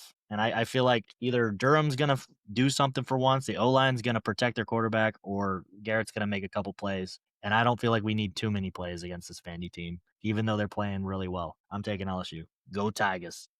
Good on you. You better give me an extra. you better give me this point on Connor right here, LSU. Come on. If you let me down twice now. All right. The team that I don't like to talk about because we lost to them goes into Georgia. The other team that I don't like to talk about because they let me down and lost to Bam. Ole Miss at Georgia. I believe it's a night game, just like Lane Kiffin said it would be. Oh, man. Interesting. I'm taking the Rebels twice this week. You're taking the Rebels again. Wow. Okay. Georgia looks vulnerable, man. And I'm not saying that Ole Miss looks amazing. I'm not saying that Ole Miss has looked perfect. This might even be a little bit of my famous pseudoscience. I want Ole Miss to win this game. I want Ole Miss to finally shake up the SEC. I cannot express to you the joy that would be in my heart to have the SEC championship be Texas A&M versus Ole Miss. I would hate to see LSU out of there because it would hurt my heart as my friend. But I would love to see, when was the last time either of those two teams made it? Either of them made it to the conference A&M championship. never, Ole Miss 1948. Yeah. Is that true? It's been a while. I remembered it last week. Because I don't even think Johnny Manziel made it to the SEC championship. Did he? Or no, they were in the Big Ten at that point, weren't they? Weren't they not in the SEC at that point? Big 12. Yeah. Yeah. So no, yeah, they were in the SEC because they played Alabama. Oh, that's right. 1963 for Ole Miss. 62 My dad years. was born that year. Wow. Yeah. I think that Ole Miss has been trending up. They've been trending up for a long time. They're not perfect. You're asking me to pick. This is kind of one of my riskier picks of the week. I think there's a lot of hard toss-ups. Yeah, I will say, I mean, I know the stats. The Kirby Smart pretty much only loses to Alabama, but I hope that this is a really, really entertaining football game. And go Rebels. I think their offense is more productive, and I think they have shown an equal defense with a slightly better offense so far. This Ole Miss team just confuses the heck out of me because they'll play Tulane and absolutely crush them. They'll go in and they'll beat LSU, but then they barely beat Kentucky and really struggle with them. They barely beat Arkansas and really struggle with them. They barely beat Washington State. It doesn't make any sense to me how they can get up for some of these games that are supposed to be closer and win, but then almost lose all these other games. Like if there's one thing I know about Georgia, yes, you are correct, Connor. I think they are vulnerable, but so is this Ole Miss team. We've seen it over the last couple of weeks. And Georgia, you can knock them down, but you cannot knock them out. And this is the opportunity for Ole Miss to knock them out. They're going to miss their shot, and Georgia's going to win. And that's completely fair. That is the gambit, isn't it, Connor? I am honestly shocked to see you take that big of a risk, even with the Indiana poll last week. I would argue that Indiana was a better pick than this. It's college football. Lane Kiffin is a good coach. Their offense is good. Their defense is okay, but we're not going to talk about them in the later segment. But I voted Ole Miss as one of the most overrated teams this season, and it's because their only real win is LSU, and it was by 5 at home. That series has gone to the home team the last 6 years now. They won by 5 against a struggling LSU team with some arguable calls that, I got my Tiger glasses on, I guess, but there were some arguable calls in that one that could have definitely made it go our way, even with how much our team is struggling. And then they beat Arkansas by 7 at home. Beat Washington State by what was it? 3 or 7? 3 at home. These were all home games. They played one away. Kentucky away, they played all 7 points. Kentucky away, 7 points. Arkansas, 6 points at home. Yeah, this is not a team that I think should be ranked. When they ranked them at 4, when they switched them in LSU, I was like, what are these voters doing? I was like, are you just trying to say that, oh, they beat LSU, so we're just going to switch them? That doesn't make any sense. They haven't beaten anyone but them. That should have hurt both of them. I would have had probably Ole Miss at like 9 and LSU at 13 when that happened. That did not bode well for either team, in my opinion. So I guess you can probably see where I'm getting at is Georgia. Go Bulldogs. Georgia's a solid team. They've been there. They've done that. They've been to the SEC championship. Ole Miss hasn't been since 1963. To point out what you were talking about earlier, A&M has never been in the SEC championship, Connor. So as magical as that would look, to see an excluded Bama and an excluded Georgia, which, by the way, probably wouldn't keep them out of the playoffs, but it's not going to happen.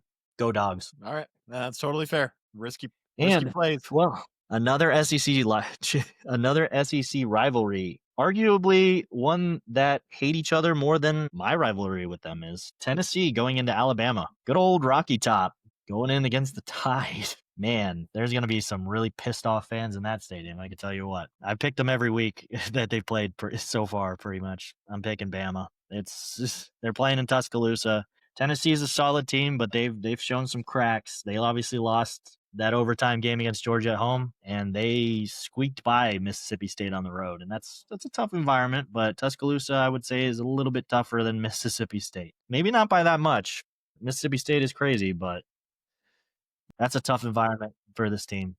You're missing Arkansas too. They only beat them by 3 last week. Yep, they only beat them by 3 as well. So they're showing some cracks, and they've got cracks. And Alabama started out with cracks and filled them up really quickly, and they look like a dominant force. Unfortunately for us all, I can't logically pick against Bama. It's easy Vegas money. Unfortunately, I got to pick Bama. Hate to say it, we're unanimous in this. Tennessee, like you're saying, Tennessee's a good team. They're not going to put it together. They have not shown that they can put everything that they have to put together. I think that Ty Simpson is already proving himself to be a way better quarterback than Jalen Milroe was. It's a shame that he had to ride the bench for the last few years. He's the first Alabama quarterback I've seen in a long time that is entertaining to watch in the slightest. And yeah, with wiping the puke off of my mouth saying it, Roll Tide. You finally got Connor to crack and vote for him. You know, it's funny. If we would pick these games at the beginning of the season, Connor, would you have seen yourself picking Vandy and Missouri to beat Bama, but not Tennessee? Right? Of all the teams to vote on, I think at the beginning of the season, you would have been like, yeah, I'd give Tennessee the better That's chance. college But football, man. It's a weird year. Vandy. It's All a right. long season, and it's a weird game. One of the biggest rivalries in the sport. One of these teams, Connor hates. He despises them. And the other team, well, they've got an annoying fan base. So I think they were both on the list of when we said annoying fan bases. But we got USC going on the road to play Notre Dame. Connor, are you about ready to give USC a chance here? Or are you about to say the same thing you've been saying all week? You are going, my throat is clenching right now. You're about to hear me do something that I never, ever do. And that's pick USC to win a football game. Oh my. Chase, wow. How we're going to be so back. How the love tide this. was turned. Do you have a reason? Can you give us? USC looks hot right now, man. Their offense seems like it's putting it together. Yeah. I know that Michigan definitely is not. They are an average to slightly above average team this year. USC trends up, and I still don't trust Notre Dame. Yeah, I know that they have the one loss at home that was a lot of shenanigans and was really close. This is a huge rivalry. Like you said, Chase, one of the biggest games in the sport, and therefore it has every opportunity to be ridiculously volatile. And USC has been thriving on volatility. They have been thriving in moments where when they need a play, they get a big play. This quarterback, Maava, he's balling right now. Notre Dame still has not looked like the dominant force. I am not 100% convinced that they didn't earn their 2 losses by blowing especially the A&M game. There was a lot of shenanigans and a lot of like crazy point, but they blew a lot of the stuff that they shouldn't have blown. I think it'll be a really close game, and I know it's at Notre Dame. Oh my gosh. And I know it's kind of a risky pick, and I hate to see it because I don't want to give USC any kind of credit. I think Notre Dame has more cracks than USC when it comes to a rivalry game. Chase, ink is on paper, right? Yeah. We can't change, right? That's his pick. Absolutely. Yeah. Okay. Just making sure. Connor, to your point, USC has looked good. They barely lost to Illinois. They shouldn't have. That offense is great. And they manhandled Michigan. It wasn't close. They manhandled them. But problem is Michigan isn't that good of a team. And Illinois, they're not either. And everybody else. You understand that USC is a top 20 offense in both categories of rushing and passing, right? Yeah, their offense They're the is second awesome. best passing offense in the country and the 16th best rushing offense in the country. And overall, they put up the 4th most points per game. They're averaging 45 points a game right now. You are absolutely correct. And USC is awesome on the offensive side. And to your point, if Notre Dame has a crack, it's on the defensive. They're known to be a great defensive team. And coming in the season, there was question marks more on the offensive side than the defensive side. I mean, it took them until the very beginning of the season to pick a quarterback, right? But that's kind of not the story of the season so far. Their offense has been awesome, and their defense has been okay. Kind of a weird fluky game against Purdue, but let me read out their schedule for you, Connor, just to make sure you remember. They lost by 3 at Miami, who we were all sold on. You have been sold on all of a sudden Texas A&M. They lost by 1 point. So is USC as good as those teams? Well, that's all I'm saying, man, is it's a rivalry game. It's known for volatility, and in these close games, these big matchups, that's when Notre Dame hasn't come through. What's Notre right. Dame's marquee win right now? Well, I would argue that USC also does not have a marquee win. yeah, Michigan is their best win. Who's Notre Dame's best win? you're correct. They don't have Boise that, State? they don't have that great of a win, and they You're have telling 2 me these are losses. two very evenly matched teams going into one of the biggest rivalries in the history of the sport. Both teams have everything on the line, especially Notre Dame. I'm saying there's a recipe in here for an explosion of some kind. There is an opening for USC to win, for sure. However, again, the rest of the schedule, Arkansas, we've been talking about them, how they've been really close to beating some of these spectacular SEC teams, right? 56-13 was not even close. Their head coach got fired because of that game, pretty much. Boise State, not even close. NC State, not even close. They are firing on all cylinders. I was mad when 0-2 Notre Dame was still ranked, and I've come around to be okay with their ranking right now because they look like a good playoff team, and they've turned me back around to them. Give me Notre Dame. Okay.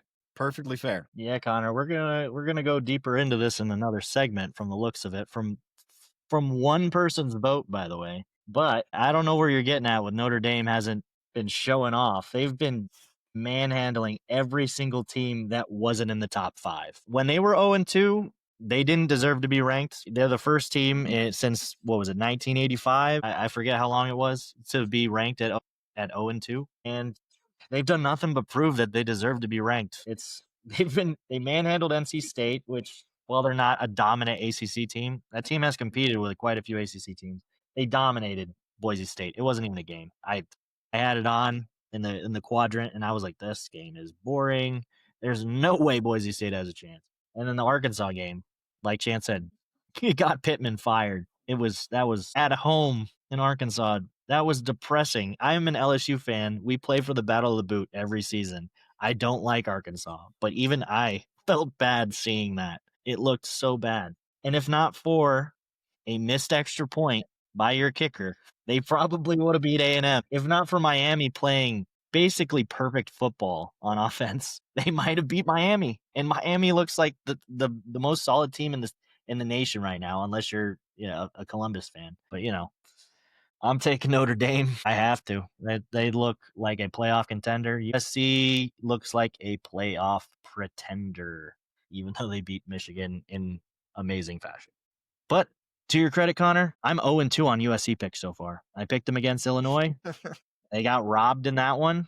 And I picked Michigan this week against my better judgment. So, we'll see. And the one I saved for last for a reason, because we know how much he has been looking forward to this game all season. Chance, how do you feel about BYU's chances in the Holy War? Utah going into BYU. You know how on College Game Day when they bring the guests out and they never in the history of ever have picked against their team? Yeah, that's pretty much what's happening here. I'm not going to pick against my team. As a BYU fan, I am a nervous wreck right now. Scared. If you are a Utah fan, you're probably also nervous and scared. You know how closely aligned these teams are? If you look at the stats, every single category is nearly identical. Passing yards, rushing yards, scoring defense, 7th and 12th in the country. It's basically the same identity on each team. It's going to come down to just wild turnovers. It's going to come down to just fluky plays. I mean, it's going to be nuts. Each team is going to go out there, and this game isn't about winning or losing necessarily this game. It comes down to, obviously, pride, the record. It comes down to recruiting battles. If Utah can't lose another one of these in a row, because the 2026 class in the state of Utah, BYU has, I think, 6 of the top 10 signed. 2 of them are signed out of state. No, it's 7 by BYU, 2 out of state, and 1 by Utah. They're losing the recruiting battle because they keep losing this game. BYU can't lose this game either. because a lot is at stake. Again, the recruiting battle. This game has even had conference championship aspirations in the past, conference alignment in the past, because Utah was so dominant. BYU got left out, and so it's got so much more than just the game record on the field, and they're gonna lay it out on line. I'll give you a little preview of the matchups. I've kind of hinted at the past. If there's two teams in the Big 12 that can beat Utah, it's one going to be Texas Tech because of their front seven and their athletic linebackers.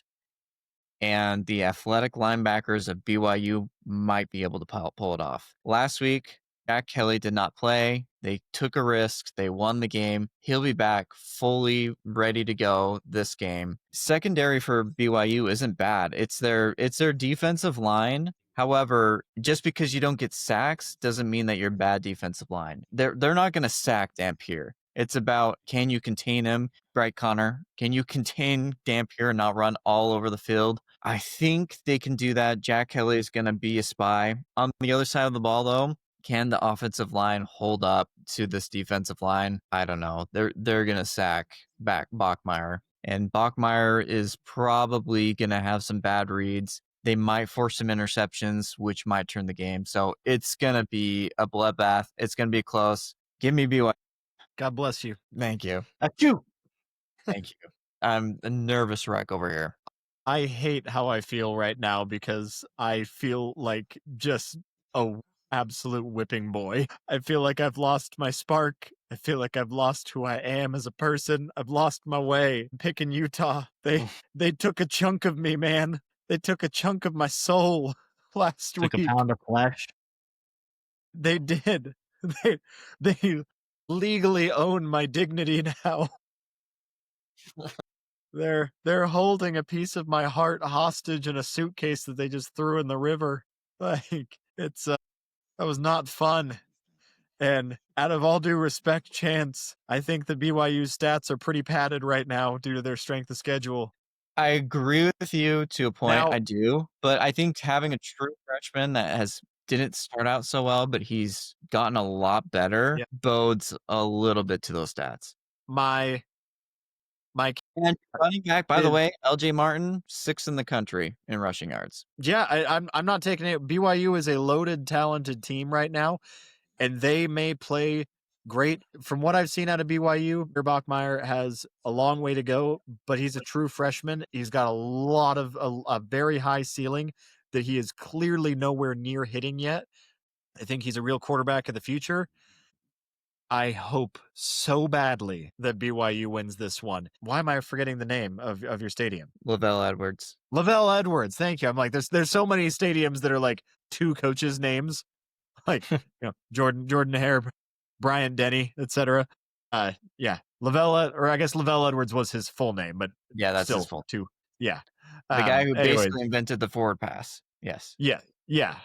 That stadium can and will and does change the outcome of games. Last year's Holy War was one of the finest displays of football as far as like what college football is all about that we saw all year. I mean, it was right up there with that Ohio State, Oregon part 1. You wanted something crazy and entertaining and wild in college football. That game was it between BYU and Utah.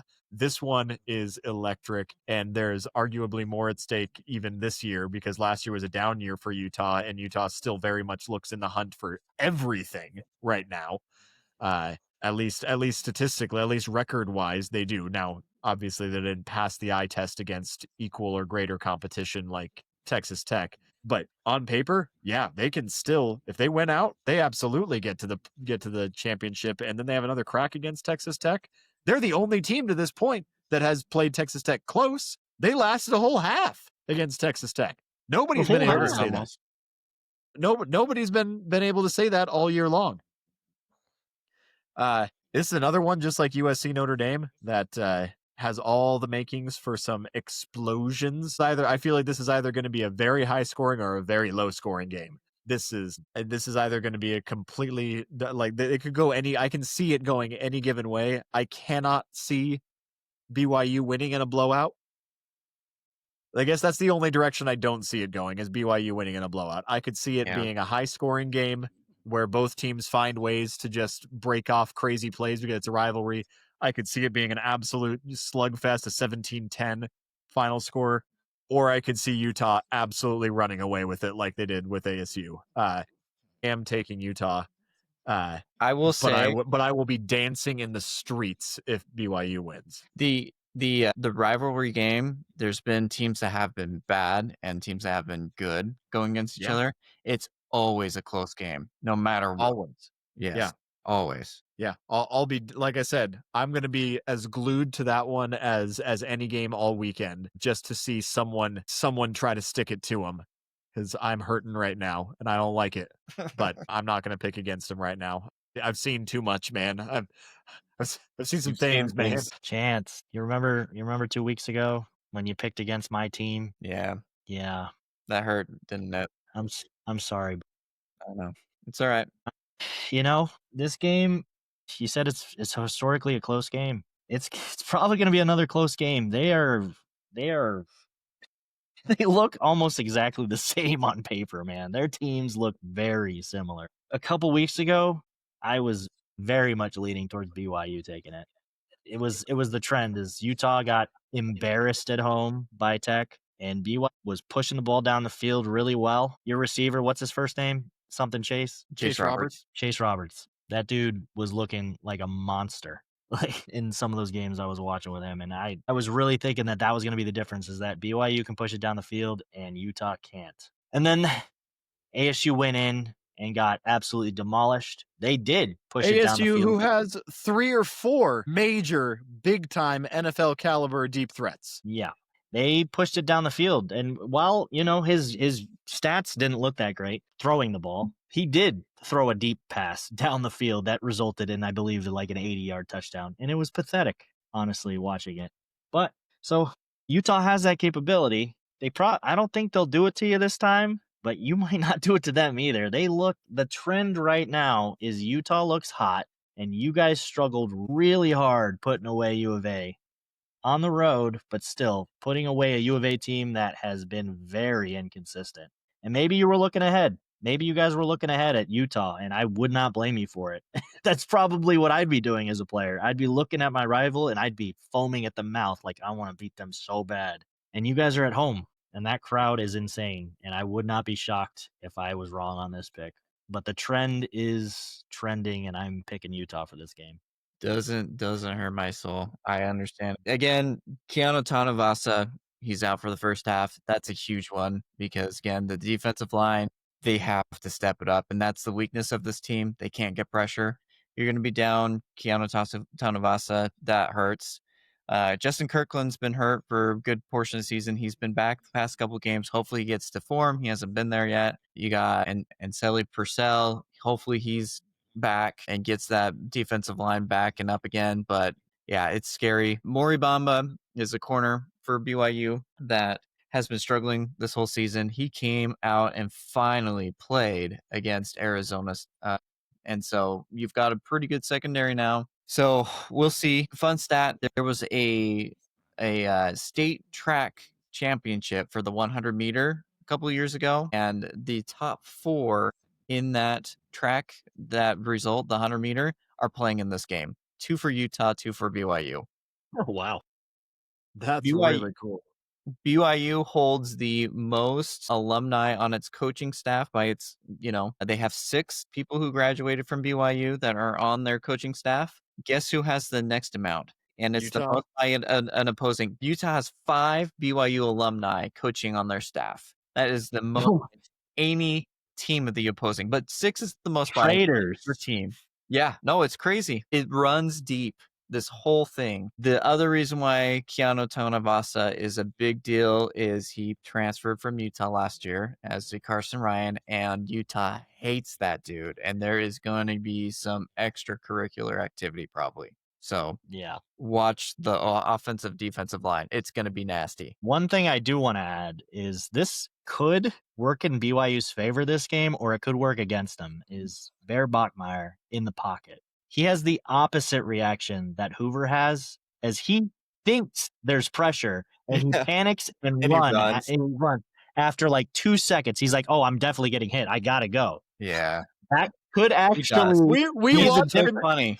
We I've watched him do that over and over and over again. We're like, we were just like crying into our drinks at this restaurant watching ASU, and then we would glance over at BYU. We're like, dude, you have the cleanest pocket I've ever seen, and you are tucking and running like Yeah. literally every other play. And I mean, the craziest thing about it is like he was getting positive yards because he had such a clean pocket that he could run, but he could have just waited and gotten like a 20-yard pass off, but he was like, no, I need to get a 3 or 4 yard run because I have no time. But it's like, buddy, no, you have all the time. When the dude figures it out, he's going to be so good because here's the other odd thing too. Like he doesn't run outside the pocket. Like he'll as soon as he goes through his progression of like 1-2 receivers, it's like Right up his tuck, gut. and he's running up the middle. He never runs around. And the great thing about him is when you're trying to tackle him, great, you can tackle him, but he's going to run forward for like 3 or 4 yards, just the momentum of him carrying the ball. That you can, if it's a run play, you might have hit him at the line of scrimmage, but yeah, he falls forward for like 3 or 4 yards every time. So yeah, he has that fullback number on his chest. So he that's does. fair. Yep. So I mean, it'll be an interesting game. I mean, a lot of it, unfortunately, is going to come on his shoulders. He cannot turn over the ball. He's turned over the ball a couple times the last couple games, and it's made BYU vulnerable, whereas he wasn't before. If he doesn't turn over the ball, I like our chances. If he does, it might be over. Yeah. So All right. in these other games, that probably hurt them is that he kept tucking it, and when he could have trusted his offensive line. But this game might actually help because this is an actual defense, a solid defense, and a solid pass rush. So that actually might help you this game. It might. Yeah, that might be the best result is tucking in and running instead of getting back. You're right. All right. It's going to be another loaded weekend of college football. This is what we live for. This is what we die for. This is what we take our blood pressure medication for all year long. Cut the Vegas picks. This guy too, but we have to do wheel spins. All right, everybody. Those are our week's pick'ems for week 8. It's going to be explosive. My margin of lead is narrowing every week, though I do still keep getting lucky somehow with balancing it out with these super risky picks a little bit. But Chance and Chase are both closing it in. This is what we live for. It's going to be a good time. We're going to do a little bit of a mix-up segment. We're bringing back our top 5 list, but this one, it's collaborative. We're gonna be a team on this one, similar to how we picked some of the most annoying fan bases. That was a little bit personal. We decided to aggregate our data for this one and take our own associated concussion protocol poll and determine the most overrated teams so far this season. Next week, we'll be bringing you our most underrated that will also be done collaboratively. So we chose our top 5, voted on them, and came up with a top 7 because that's how math works when you are a podcast host. We're going to bring them to you. So we're going to go fast and furious through this one because there's a lot of ire for all these teams for various reasons. But I'm going to kick us off. We've got a 3-way tie for 5th. So number 7, I guess I'm one of the only ones who agrees that Notre Dame is way overrated this year. I don't see it. Clutch time matters. You guys give me a hard time all the time for saying that leadership matters, that the intangibles matter. Clutch time makes a difference. And maybe I'll eat my words this weekend, but until this weekend, I'm saying that they still don't deserve to be a top 15 team. They might deserve to be climbed back into the ranks, but if you were saying that your 2 losses were at home and on the road against legit top 5 teams, then you're curb stomping a whole bunch of other absolute weaklings. I'm sorry, that doesn't impress me. I don't care. Sure, give them number 20, 21, maybe even 18, not 13, not top 15, not by a long shot. You're really playing it into your reputation there. Moving on. Chase. All right. Only one person voted on that one, and obviously it was the one speaking, but that's how he feels. Now, to talk about a team that only I voted on because they're not ranked anymore is probably the only reason they weren't on here. But a 3-way tie. another team, Illinois. Did we figure it out yet, guys? Do we understand that this team is not who we thought they were going to be? They're not the number 9 ranked team or even a ranked team anymore. They barely beat USC at home. They won by 2 with some questionable calling. They got manhandled by Ohio State, and they got dog walked by the Hoosiers. So they should be at a 3 loss right now. They should be irrelevant completely. And for some reason, we had them ranked for so long.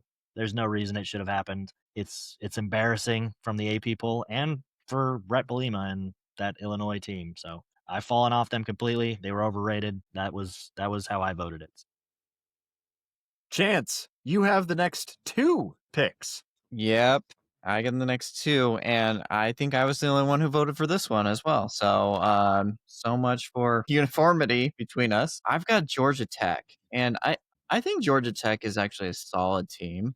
Don't get me wrong, but the 12th team, guess what? That's a playoff team, and this is no playoff team. Everybody soared on the hype after that Clemson win, and we quickly found out that that wasn't that great of a win. Anybody can beat Clemson, except for if your name's Bill Belichick. He can't beat them. They squeaked out a win against Colorado, albeit it probably was a closer game than it should have been. They squeaked out a win against Wake Forest. Even Virginia Tech, they didn't blow them out. They haven't really played anybody except for Clemson, who again isn't that good. We're gonna see them this week and see, hey, are they legit or not? But top 12. I don't think so. If they lose to Duke, I 100% agree with you, but I'm hoping they prove us wrong here. No, don't hope that. I have to. I need it. You can't be undefeated in this.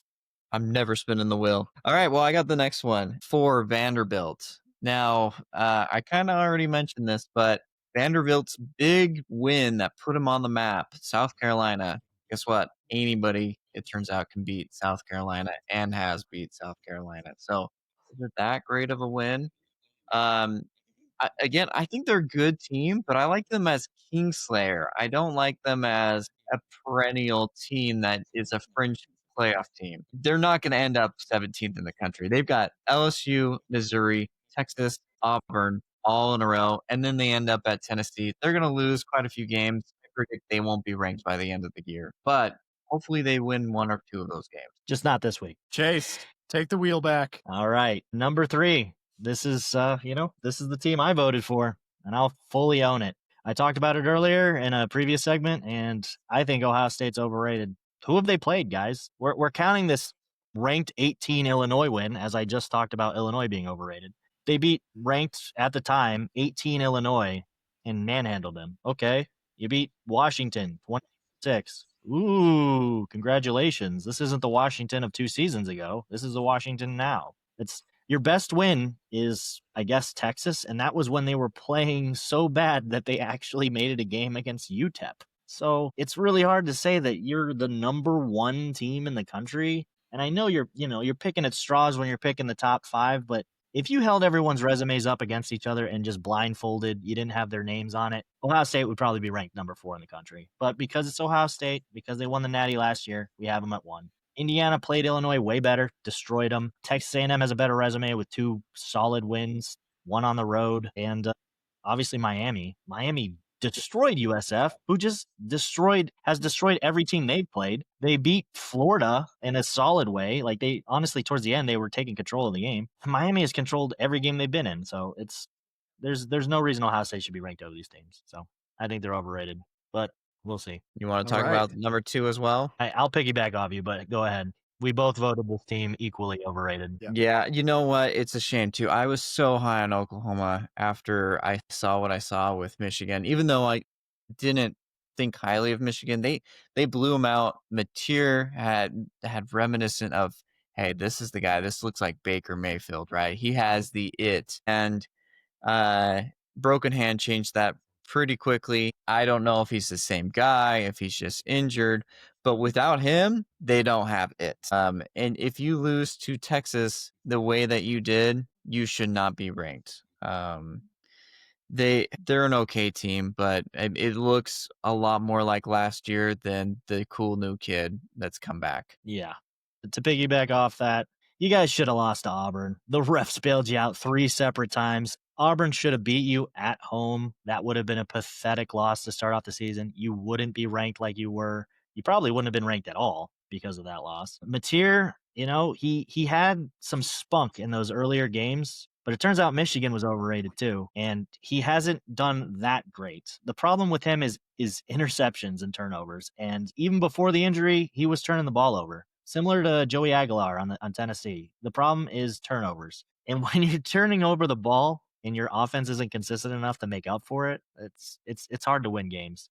I think Oklahoma was overrated on all of our parts. I don't think they should be ranked, and them losing to Texas the way they did, that's, to be fair, that's kind of OU's mentalities. They always choke these games they should win at least one a season, and maybe they prove me wrong in these next couple games, but they have a gauntlet coming, and they will probably end the season unranked. They are going to lose a lot of games upcoming. And that's a Brent Venables offense, by the way, guys. He is not. That offense has been atrocious since he's been there. He is a defensive coach. He's a great defensive coach, but he needs an offensive coordinator that's going to pair with him well, and that's not what's happening right now. So Oklahoma is the number 2 overrated team. And number 1, we'll let Connor go because he voted them the highest overrated, and he loves to talk about how much he hates this team. So go for it.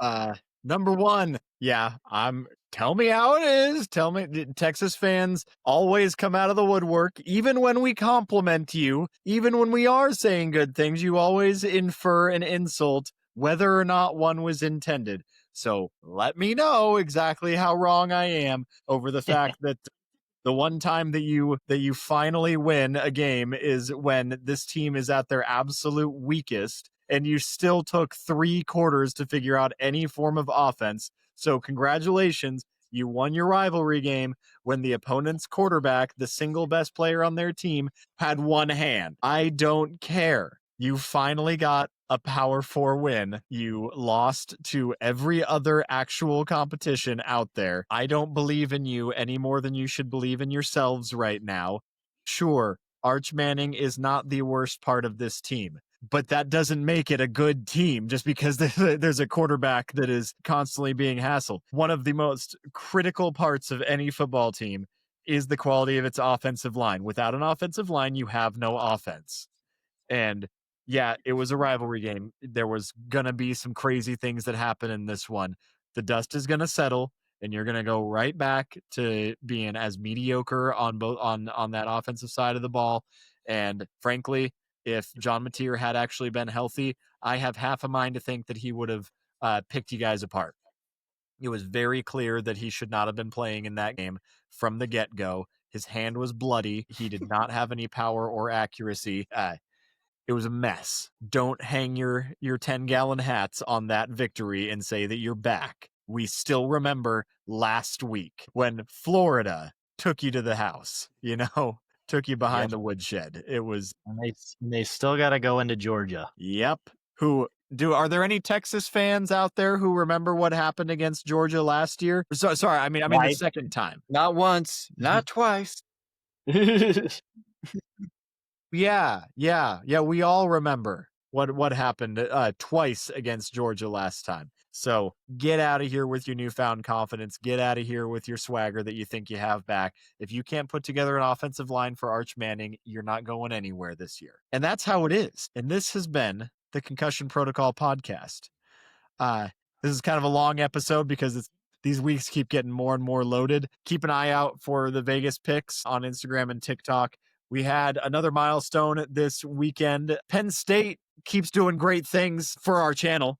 We love Penn State and how popular they're making our videos. We hit a new all-time high, and it's all thanks to you guys. Y'all are the ones who are liking. Y'all are the ones who are engaging. You guys are the ones, and it's not because we like to see, it's not because we want likes or something like that. It's because we love college football. We love to have the conversation expanded on this subject. There are too many monopolies happening in this sport that people's voices that matter, which is the viewer, not the analyst who gets paid to do it for a living. This is a spectator sport. The spectator's voice matters. The viewer's voice matters. And we love to see that you guys are engaging and being part of the conversation, and we want to see your voice and your opinions count. We want to make those heard, and so we love hearing from you, and we appreciate you guys watching, liking, subscribing, commenting, telling us everything that you think, because it makes this sport better. It makes all of us better. And it expands everything and uplifts the sport that we all love. We all love to talk about it. We all love to watch it. You guys are what make this so special. So thank you for that. And we're going to keep pressing on. We're going to keep doing this. And we're having a blast doing it. So until next time, my name is Connor. This has been Chance and Chase and the Concussion Protocol Podcast. Yeah, give a round of applause, everybody, for another episode, another week in the books. We love you guys. We'll see you next time. Bye.